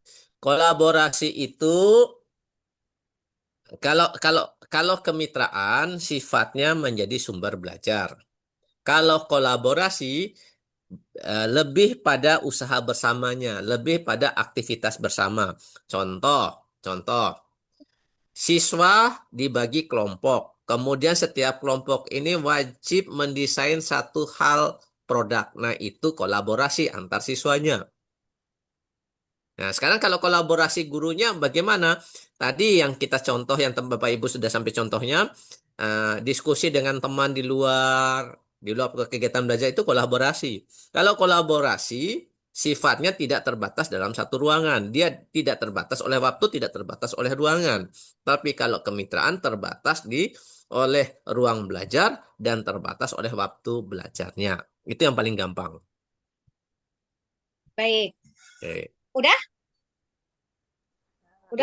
Oh, udah clear. Nanti dulu. Saya selesaikan yang di chat dulu. Sabar. Yang bertanya langsung. Dari Pak Ismail Lampung Tengah. Mohon pencerahannya Pak Guru terkait dengan tingkat ramah berpikir merefleksikan pada pembelajaran mendalam. Bagaimana peran esensial guru dalam mencapai tujuan pembelajaran pada tataran merefleksikan? Oke, sekarang refleksi itu di pembelajaran mendalam kalau kita bawa ke taksonomi Bloom itu mengarah pada bagaimana anak menilai atau mengevaluasi dan bagaimana anak bisa mengkarya atau menghasilkan. Sementara sekarang kalau kita mendesain pembelajaran, kita mau mengharapkan munculnya untuk menyampaikan refleksi itu, anak harus bisa menerapkan, intinya itu. Jadi kalau tagihan Bapak Ibu ingin sampai anak merefleksikan, maka anak itu harus juga sudah bisa menerapkan. Saya ambil contoh begini. Anak tahu yang ini namanya mobil. Anak tahu yang ini namanya setir. Ini anak tahu yang ini namanya rem dan sebagainya. Nah, itu pengetahuannya, memahaminya. Sekarang bagaimana menggunakannya? Mereka masuk pada menerapkan. Oh, pakai mobil ini mulai dari koplingnya, kemudian bagaimana persneling giginya, bagaimana gasnya dan sebagainya. Nah, itu menggunakan. Nah, sekarang untuk lebih di atasnya, refleksinya, kita bisa mengevaluasinya. Si anak sudah bisa menerapkan. Nah, sekarang mengemudi yang baik itu yang seperti apa? Dia bisa menilai ini baik nggak, ini tidak nggak. Nah, itu sudah masuk refleksi sudah. Itu sudah masuk refleksi. Jadi tatanannya lebih di atasnya lagi. Tetapi pengetahuan esensialnya menjadi dasar fondasi awalnya. Ini kalau kaitkan dengan pengetahuan esensialnya itu di awal, di memahaminya, bukan di refleksinya.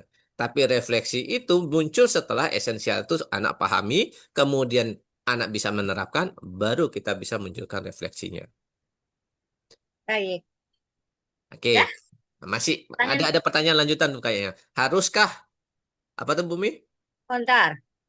Sabar ya yang resen ya. Hmm. Yang resen sabar. Haruskah Tak mengaplikasi dulu, dulu? tak dulu. Haruskah mengaplikasikan dulu baru merefleksi. Pengalaman belajarnya dikembangkan lagi, munculkan ide, baru Oke. muncul ide yang lebih kreatif. Ya, betul. Harus mengaplikasikan dulu. Kalau tidak mengaplikasikan langsung merefleksi, itulah yang tadi saya katakan refleksinya kayak kita bercermin. Bedakan mana refleksi sebagai pengalaman belajar, mana refleksi untuk melihat diri. Kalau kita merefleksi terkait dengan pengalaman belajar, untuk mencapai tingkat yang lebih itu anak tangganya harus dilewati dulu. Kalau loncat nggak bisa? Kalau loncat tidak punya resiko. Jatuh. Nah, kalau di pembelajaran resikonya apa? Kemampuan kognitif anak nyampe nggak untuk langsung? Karena tidak semua mampu ya meloncati itu. Sekarang saya tanya, ada yang bikin kopi, tanpa dia membuat kopi, dia bisa tahu nggak kopi itu enak? Bisa. Tanpa membuat bisa. Tanpa membuat, bisa nggak dia tahu? Bisa. Gimana Minta punya caranya? orang. Ada orang bikin kopi, dia ngucuk. Nah, ada orang bikin kopi, dia nyobain ngucuk itu bahasa Jawa, bahasa Indonesia yang benarnya mencoba. Tapi ada resiko kan? Ada resiko diomelin. Nah, itu yang saya katakan. Jadi untuk kita mengetahui sesuatu itu baik tidaknya, maka kita harus sudah bisa melakukan. Tadi pertanyaan Pak Guru bisa enggaknya? Iya. Tanpa membuat kopi merasakan enak enggaknya? Tadi kan kalau kita loncat bisa langsung loncat tanpa harus mengaplikasikan, kan punya resiko. Oh iya, lupa. Sip. Baik, udah ya. Sekarang kita resen dulu ya. Nanti resen sampai Bu Munifah baru ke chat lagi. Bunda Sahidah, silahkan. Assalamualaikum warahmatullahi wabarakatuh. Waalaikumsalam. Tadi tentang mungkin masih kurang mendalam bagi kami, masih meraba-raba. Kemarin juga ada pelatihan di sekolah, mungkin kami butuh pendalaman sedikit dari Bapak, Pak. Di pengalaman belajar itu, Pak, ada yang tadi apa tuh namanya memahami, mengaplikasi, refleksi. Memang ketiga-tiganya tidak boleh loncat seperti Bapak bilang tadi, harus bertahap. Memahami dulu, aplikasi, habis itu merefleksi. Kemudian, apakah ketiga pengalaman pembelajaran ini harus terpenuhi dalam PBM dalam satu pertemuan? Karena kalau secara matematik, kalau kami guru matematik kan, dia kadang-kadang anak-anak memahami saja, butuh berapa satu pertemuan. Kemudian pertemuan keduanya mungkin masuk ke aplikasi secara dalam masih aplikasi dalam matematikanya, belum ke kontekstual seperti itu. Nah, kemudian mungkin merefleksi kemarin yang seperti Bapak bilang, bagi kami mungkin masih seperti merefleksi diri, bagaimana sudah sejauh mana sudah dipahami, materi apa hari ini dipahami, mungkin belum merefleksi tingkat tinggi seperti tahap ke evaluasi sama kita di taksonomi belum, Pak ya. Apakah harus dalam satu pertemuan? Karena itu seolah-olah kalau kita lihat pengalaman belajar, materi yang kemarin dapat harus dalam satu hari tersebut gitu. Gimana, Pak? Oke, sip. Ini bocoran halus aja nih buat besok nih. Di perencanaan pembelajaran, Bapak dan Ibu, kita membuat PPM itu, perencanaan pembelajaran itu bukan untuk satu pertemuan, tapi PPM dibuat untuk satu capaian tujuan. Satu capaian tujuan. Ya. Nah, saat untuk mencapai tujuan tersebut, Bapak dan Ibu bisa implementasikan pada beberapa pertemuan. Itu Bapak dan Ibu ya. Oh, jadi Nah, nggak harus selesai sekali gitu. enggak. Kan kalau kita pakai model pembelajaran itu kan ada sintaknya. Dari pertama sampai terakhir itu butuh waktu. Nah, untuk butuh waktunya itu tidak sekali jadi. Dia harus punya tahapannya. Nah, itu di perencanaan pembelajaran itu dibuat bukan perencanaan pembelajaran untuk dibuat satu pertemuan. Jadi kalau Bapak dan Ibu masih ingat dengan yang dulu modul ajar, satu modul ajar itu apakah untuk satu pertemuan? Jawabannya kan tidak. Bahkan bisa untuk 1 bulan itu. Jadi kembali lagi bukan untuk satu pertemuan tapi untuk satu perencanaan pembelajaran. Dan satu perencanaan pembelajaran bukan dibuat untuk satu pertemuan. Oke, Baik. sip. Kita ke chat ya Pak Guru ya, nanti baru resen lagi. Dari, maaf kalau salah Bapak apa Ibu ya, Bu Wahyu. Mohon pencerahannya Pak Guru, siswa berprestasi di depan dengan menjelaskan materi di depan kelas termasuk pada kemitraan belajar guru dengan siswa kah? Oke, saya jawab itu bukan kemitraan, tapi lebih pada apa namanya? Lebih pada praktek pedagogis. Di mana praktek pedagogis itu pembelajaran yang digunakan adalah strateginya pembelajaran tutor teman sebaya yang bisa menutorin yang kurang, yang lebih menuntun yang lemah. Itu polanya. Karena kalau kemitraan itu bukan terkait dengan prestasi, tapi terkait dengan kebisaan atau pengalaman yang dialami oleh yang bersangkutan. Baik. Oke. Nah, sekarang ke Bunda Cucu. Haruskah mengaplikasikan dulu ya Pak Guru baru merefleksikan? Pengalaman Ya. belajarnya dikembangkan lagi agar muncul ide-ide yang lebih kreatif, begitu kah? Iya, Bukan betul. haruskah, mohon maaf Bu Umi, tapi harus. Oh ya harus. Harus katanya. Itu Ya, itu bukan pertanyaan, menegaskan itu. Oh, menegaskan. Oke. Maaf ya Pak Cucu. Pernyataan. Iya. Bukan pertanyaan, pernyataan.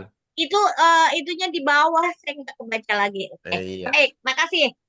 Dari Bunda Siti Anissa, saya meminta kakak kelas tinggi untuk menjelaskan tentang aturan yang berlaku di rumah dan di kelasnya. Apakah ini termasuk kemitraan? Kelas yang diampu kelas 2 SD. Bentar. Tadi apa yang kelas tinggi tuh? Oh, kelas ini, oke. Ini guru SD. Guru SD, ya, guru SD. Bawah kan, Iya. Jadi kelas 1 disuruh nanya ke kelas 2. Apakah termasuk kemitraan? Oke. Sekarang balik lagi. Ada kemitraan, ada tutor teman sebaya. Nah, kalau ini saya lebih cenderung melihatnya sebagai tutor teman sebaya. Lebih cenderung pada tutor teman sebaya. Jadi kemitraan itu, pengetahuan yang diberikan oleh mitra itu adalah pengetahuan yang tidak dikuasai oleh gurunya. Oh gitu. Kalau gurunya paham, kenapa harus bawa keluar? Kan lebih efektif gurunya aja langsung yang menyampaikannya. Tetapi kalau tutor teman sebaya, ada maksud lain. Apa itu maksud lain kan tutor teman sebaya? Boleh jadi anak itu jauh lebih mudah belajar dengan sesama temannya ketimbang dengan gurunya. Kadang dia malu bertanya dan sebagainya. Kedekatan emosi antara teman itu jauh lebih erat dibandingkan kedekatan emosi antara guru dengan siswa. Nah, biasanya begitu. Itu ada maksud lain. Baik. Udah? Oke. Udah. Kata Pak Cucu lagi, merefleksikan tanpa melalui proses pembelajaran atau mengaplikasikan berbahaya ya? Pengetahuannya nggak sempurna aja. Oh kayak tadi naik tangga loncat ya, jatuh gitu. Iya. Oke. Nah, Oke. orang bisa bercerita tentang hidup sesuatu yang dialami. Dia bisa bercerita pasti karena dia mengalami. Kalau dia bercerita tidak mengalami kan lebih cenderung mengarah pada dongeng. Oh, itu ini berhayal tingkat dewa. Tingkat dewa. Baik, kita lanjut. Jika dalam proses pembelajaran, guru memutarkan video tutorial memainkan gitar, apakah termasuk pemanfaatan aplikasi digital? Oke. Begitu. Oke, baik. Nah, sekarang kita geser ke pemanfaatan digital. Ya, pemanfaatan digital yang dimaksud dengan digital di sini itu adalah kita sudah paham ya, mana digital, mana media belajar. Mana digital, mana media belajar. Kalau kita memutarkan tutorial, kita memutarkan tutorial, tapi tutorial itu sudah ada di dokumentasi pembelajaran kita. Misal, saya punya laptop, di laptop saya sudah ada nih. Ininya, apa namanya? Tutorialnya. Nah, sudah ada tutorialnya nih. Sudah ada tutorialnya. Kita tayangkan. Apakah ini termasuk pemanfaatan digital? Saya lebih cenderung ini sebagai media belajar saja, belum masuk pemanfaatan. Kalau pemanfaatan digital, kira-kira yang masuk dunia digital yang mana? Itu yang sekarang TV itu loh, TV smart Ya. itu kan ketika kita Nah, memberikan soal anak-anak maju ke depan. Kenapa IFP itu masuk pada digital? Karena dia berbasis online. Iya. Iya kan? Iya. Nah, kalau seandainya tadi kita memanfaatkan basisnya online, tutorial itu kita langsung tayangkan dari YouTube, itu bisa sebagai pemanfaatan digital. Karena begini, yang namanya pemanfaatan digital itu tidak serta-merta yang ada pada guru, tapi ada juga pada siswa. Sekarang saya ambil contoh. Kalau video tutorialnya itu ditayangkan oleh guru, maka ini sarana belajar menggunakan LCD, menggunakan laptop guru. Tetapi kalau gurunya bilang, coba anak-anak buka YouTube, cari tutorial memainkan gitar. Anak-anak buka YouTube-nya. Itu pemanfaatan digital. Anak-anak yang memanfaatkan, bukan gurunya. Berarti berbeda ya antara pemanfaatan digital dengan tadi sumber ya belajarnya, sumber belajar ya. Media belajar. Iya, media belajar beda ya. Iya. Clear ya. Oke. Sekarang lanjut. Tahan dulu Pak Cucu resennya ya. Mudah-mudahan nggak pegal. Dari Bunda Eis, mohon pencerahannya Pak Guru, perbedaan utama antara pembelajaran mendalam deep learning dengan pembelajaran tradisional. Apakah metode ceramah teacher center termasuk pembelajaran tradisional? Oke, baik. Yang pertama, ciri dari pembelajaran mendalam itu berpusat pada murid. Artinya, murid merasakan langsung kegiatan pembelajaran itu, murid merasakan langsung bagaimana dalam pengalaman belajarnya, dia mencari, membentuk, mengkonstruksi pengetahuannya secara mandiri. Guru berkapasitas hanya membantu, menuntun, memfasilitasi jika perlu sebagai katalisator dalam pembentukan konsep pada diri anak. Itu yang paling utama. Nah, jadi kalau PM itu pembelajaran mendalam itu misal si anak untuk membentuk satu konsep itu bukan kalau kita ingat masa-masa kita sekolah dulu ya Bapak dan Ibu ya. Kita masih sekolah dulu. Nah, 10-20 tahun yang lalu kita jadi siswa, guru berdiri di depan papan, dia menjelaskan satu konsep itu, langsung dia tulis konsepnya, kemudian adalah dia mendefinisikan, bukan siswa yang dituntun untuk membentuk pemahamannya. Jadi kalau sambil simpelnya, 3 tambah 7 sama dengan berapa? Itu yang kita dapatkan dulu. Tapi di pembelajaran mendalam, berapa tambah berapa sama dengan 10. Maka ini akan bervariasi sekali. Tetapi hasilnya sama. Konsep yang dibentukannya sama. Tapi caranya diserahkan sepenuhnya pada siswa. Bisa berarti intinya misalnya mau ke Bandung bisa lewat mana aja gitu. Boleh. Dia ada anak yang bisa bertanya pada orang lain, ada anak yang bisa buka internet, ada anak lebih senang dengan praktek sendiri, semuanya nanti muaranya pada satu konsep, oh pemahamannya ini, konsepnya ini, dan begini definisinya. Baik. Udah ya? Oke. Pak Cucu, dua lagi ya, saya selesaikan dulu di chat. Dari Bunda Haswani, izin bertanya, apakah tetap harus mengaplikasikan dan merefleksikan jika tujuan pembelajaran tagihannya hanya pada tahap memahami? Oke. Ciri pembelajaran mendalam tidak sampai di memahami. Pengalaman belajarnya yang ditekannya sekurang-kurangnya di mengaplikasikan. Sekarang kita nanya Bapak dan Ibu ya.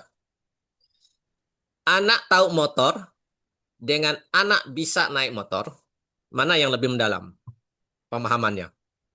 Bisa tahu motor sama bisa pakai motor. Bisa pakai motor. Nah, itu aja udah gampang jawabnya.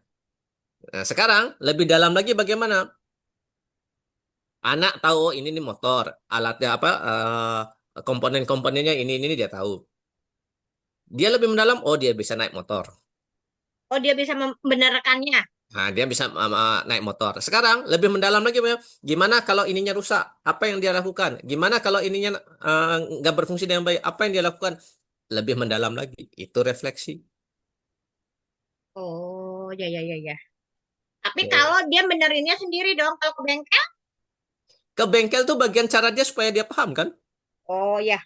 Pengalaman itu sesuatu yang dialami menjadi pelajaran, itu tidak mesti dialami sendiri. Dialami oleh orang lain pun, tapi dia belajar, bisa.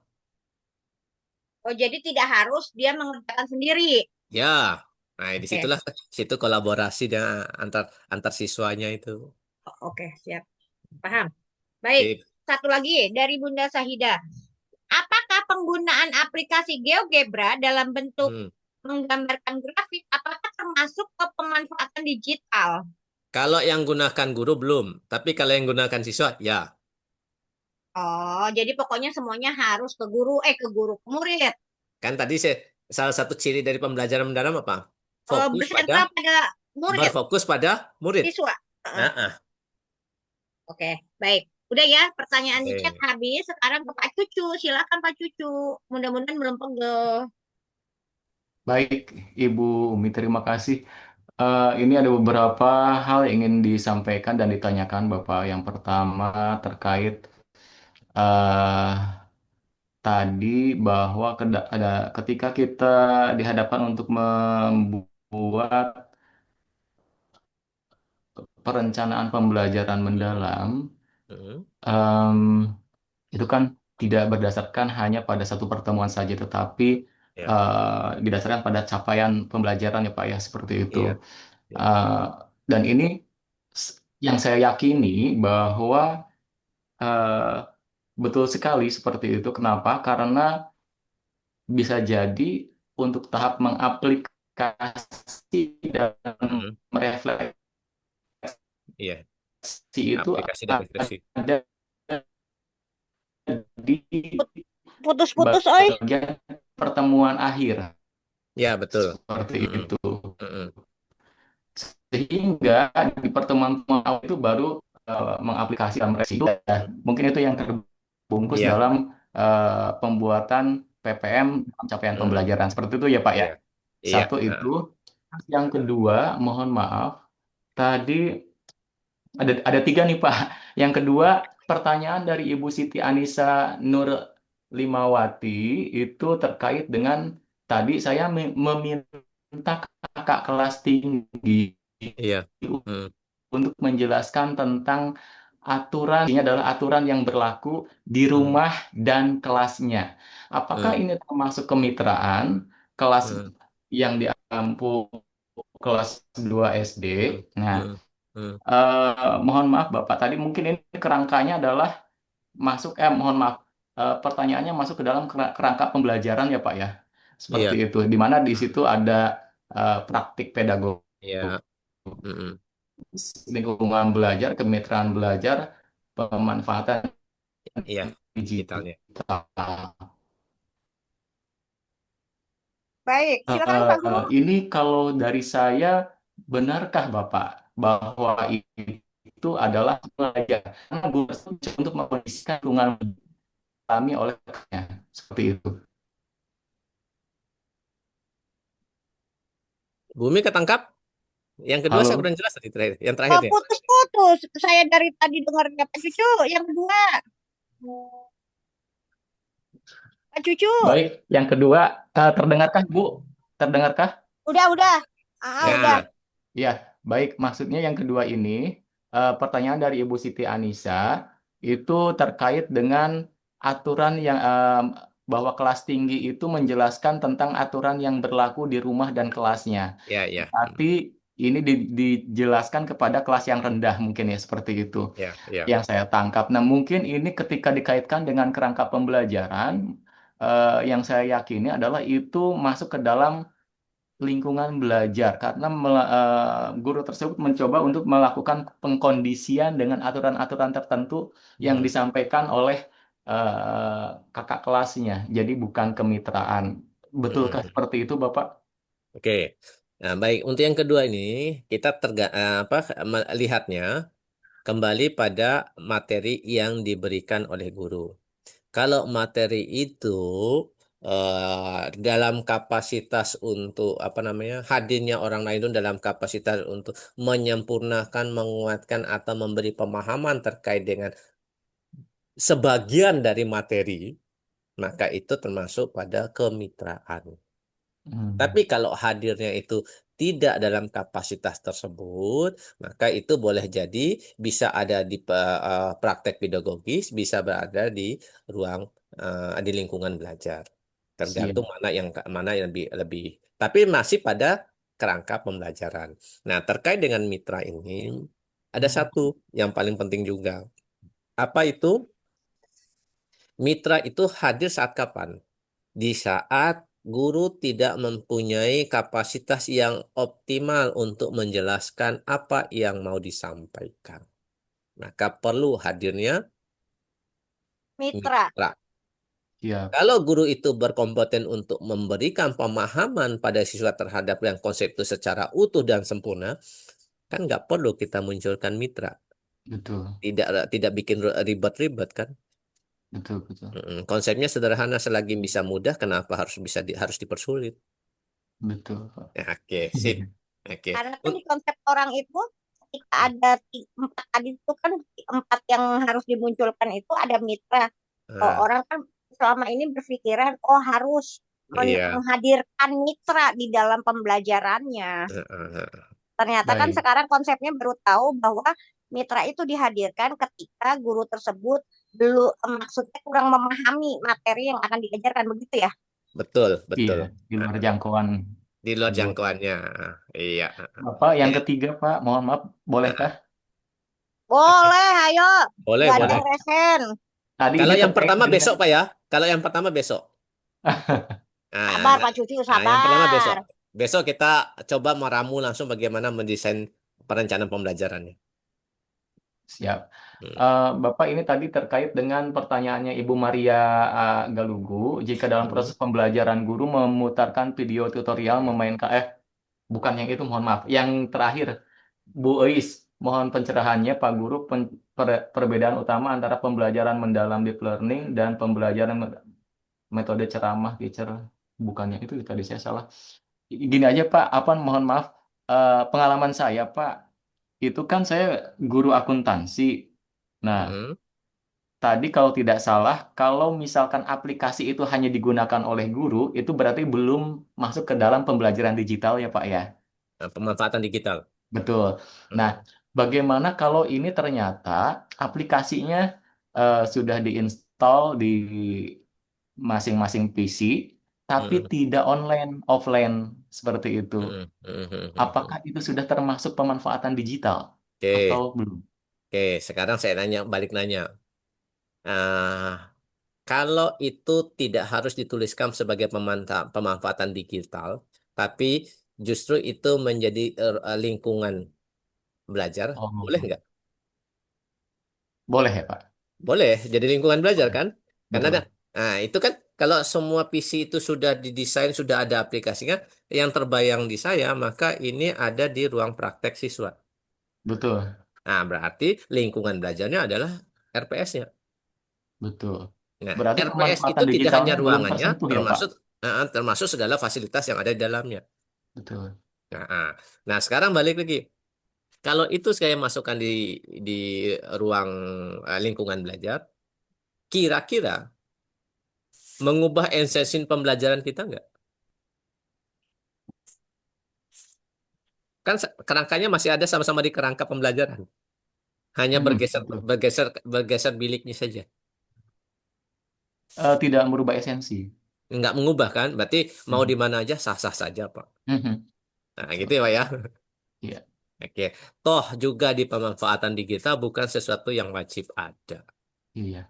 Oke. Berarti itu belum tersentuh pemanfaatan digitalnya atau bagaimana, Pak? Oke. Kalau kembali ke pemanfaatan digital, yang dunia digital kita sekarang ini kan bukan dunia yang analog, bukan Iya. dunia yang sudah ada, tetapi yang pencapaiannya itu harus menggunakan akses internet. Nah, kalau kita sudah Baik. download dan sebagainya sudah tersimpan aplikasi itu sudah menjadi media pembelajaran. Siap. Oke. Baik. Terima Belajar Sudah Pak kasih, Cucu? Bapak. Sudah cukup, Pak. Terima Satu kasih. pertanyaannya besok ya. Iya. Oke. Yang repot ini Bapak dan Ibu, yang repotnya ini apa? Jikalau kita guru, kita sudah paham seperti ini, kemudian atasan kita yang pemahamannya tidak sama dengan pemahaman kita, lebih-lebih lagi pengawasnya di tatanan pengawas yang tidak memiliki kesepahaman dengan apa yang kita pahami. Nah, ini yang repot. Nah, kalau seperti itu gimana solusinya? Ya? Gimana solusinya? Kalau saya sederhana saja. Kalau saya kembalinya Pak, yang ngajar saya, maka yang menyiapkan pembelajaran saya. Apa yang saya siapkan itu yang saya kerjakan, itu yang saya lakukan. Di depan pengawas bagaimana? Ya udah untuk gampangnya, iya selesai. Oke, siap. Terima kasih Pak Guru. Pak Guru, satu lagi dari chat dari Bu Nur. Berarti pada RPP tidak mencantumkan mitra pembelajaran sama sekali nggak apa Pak Guru? Nggak apa-apa. Aman? Aman. Oke. Baik. Masih adakah yang mau bertanya? Secara langsung atau di chat, masih ada 12 menit ke depan. Kalau nggak ada, saya mau kasih cerita sedikit nih. Oke, siap. Mendengarkan cerita, tapi nggak boleh bobok, Bapak Ibu. Bukan cerita apa sih. Saya juga Bapak dan Ibu. Kita ini kegiatan yang keberapa nih Bumi? Kalau kokurikuler yang kedua. Yang kedua. Yang intranya, RPP-nya kedua belum, juga kan? Iya kedua ya. Iya, dulu kan pernah, dulu juga iya. kan? Iya, sama-sama dua. Sekarang digabungin. Nah, itu pada saat awal-awal semester ganjil kan? Waktu awal-awal PM kan? Iya. Nah, saya pun awalnya berpemikiran sama, itu wajib ada. Tapi seiring waktu saya dapat pemahaman baru, kebetulan ada dari kementerian yang datang ke sekolah kami buka ruang dialog diskusi panjang lebar di situ, barulah ada pemahaman yang ternyata ini nih opsional, ini opsional. Jadi ternyata waktu itu akan membuat kita makin sempurna. Baik. Ini pengalaman aja. Jadi apa ya? Jam terbang lah. Semakin sering kita gunakan, semakin kita paham. Jadi Bapak dan Ibu yang berada di ruangan sini, saya salut nih, karena pasti menggunakan. Nah, menggunakan itu akan membuat kita makin paham. Kalau tidak gunakan sama sekali, ya udah. Lain cerita. Lain cerita. Baik, Pak Guru nggak ada yang nanya lagi nih, kayaknya udah. Besok kita lanjutkan ke materi berikutnya. Pak Guru silahkan closing statement dulu. Oke, satu saja kalimat sederhana saya Bapak dan Ibu. Seringkali kita bilang ganti menteri, ganti kurikulum. Betul. Betul. Nah, kemudian ada lagi yang bilang, kurikulum yang ganti itu kan cuma namanya. Isinya kan itu saja. Betul. Nggak pernah berubah. Katanya. Nah, tahukah Bapak dan Ibu kenapa itu semua muncul? Ya karena kita yang masih melakukan pembelajaran dengan cara-cara yang kemarin. Artinya kita yang nggak mengubah. Jadi walaupun di pusat ganti nama, ganti apa, kita tidak pernah mengubah. Nanti ke statement itu akan muncul lagi. Sama saja. Yang dulu dengan saya isinya begitu. Betul. Jadi kalau bagi saya, bagaimana mengimplementasikan pembelajaran mendalam? Sederhana saja. Mulai menerapkannya dengan cara yang tidak sama dengan yang kemarin. Baik. Berarti harus mencoba yang baru, jangan selalu berfokus pada yang lama dan sudah di zona nyaman. Oke. Tahu banget aku ya. Maaf Bapak Ibu. Baik, terima kasih Pak Guru, terima kasih Bapak Ibu semua. Besok kita lanjutkan di jam yang sama materinya. Bapak Ibu baca-baca dulu, sudah dibagikan di grup. Baik, Pak Guru selalu sehat, Bapak Ibu sehat. Mohon maaf jika banyak kesalahan.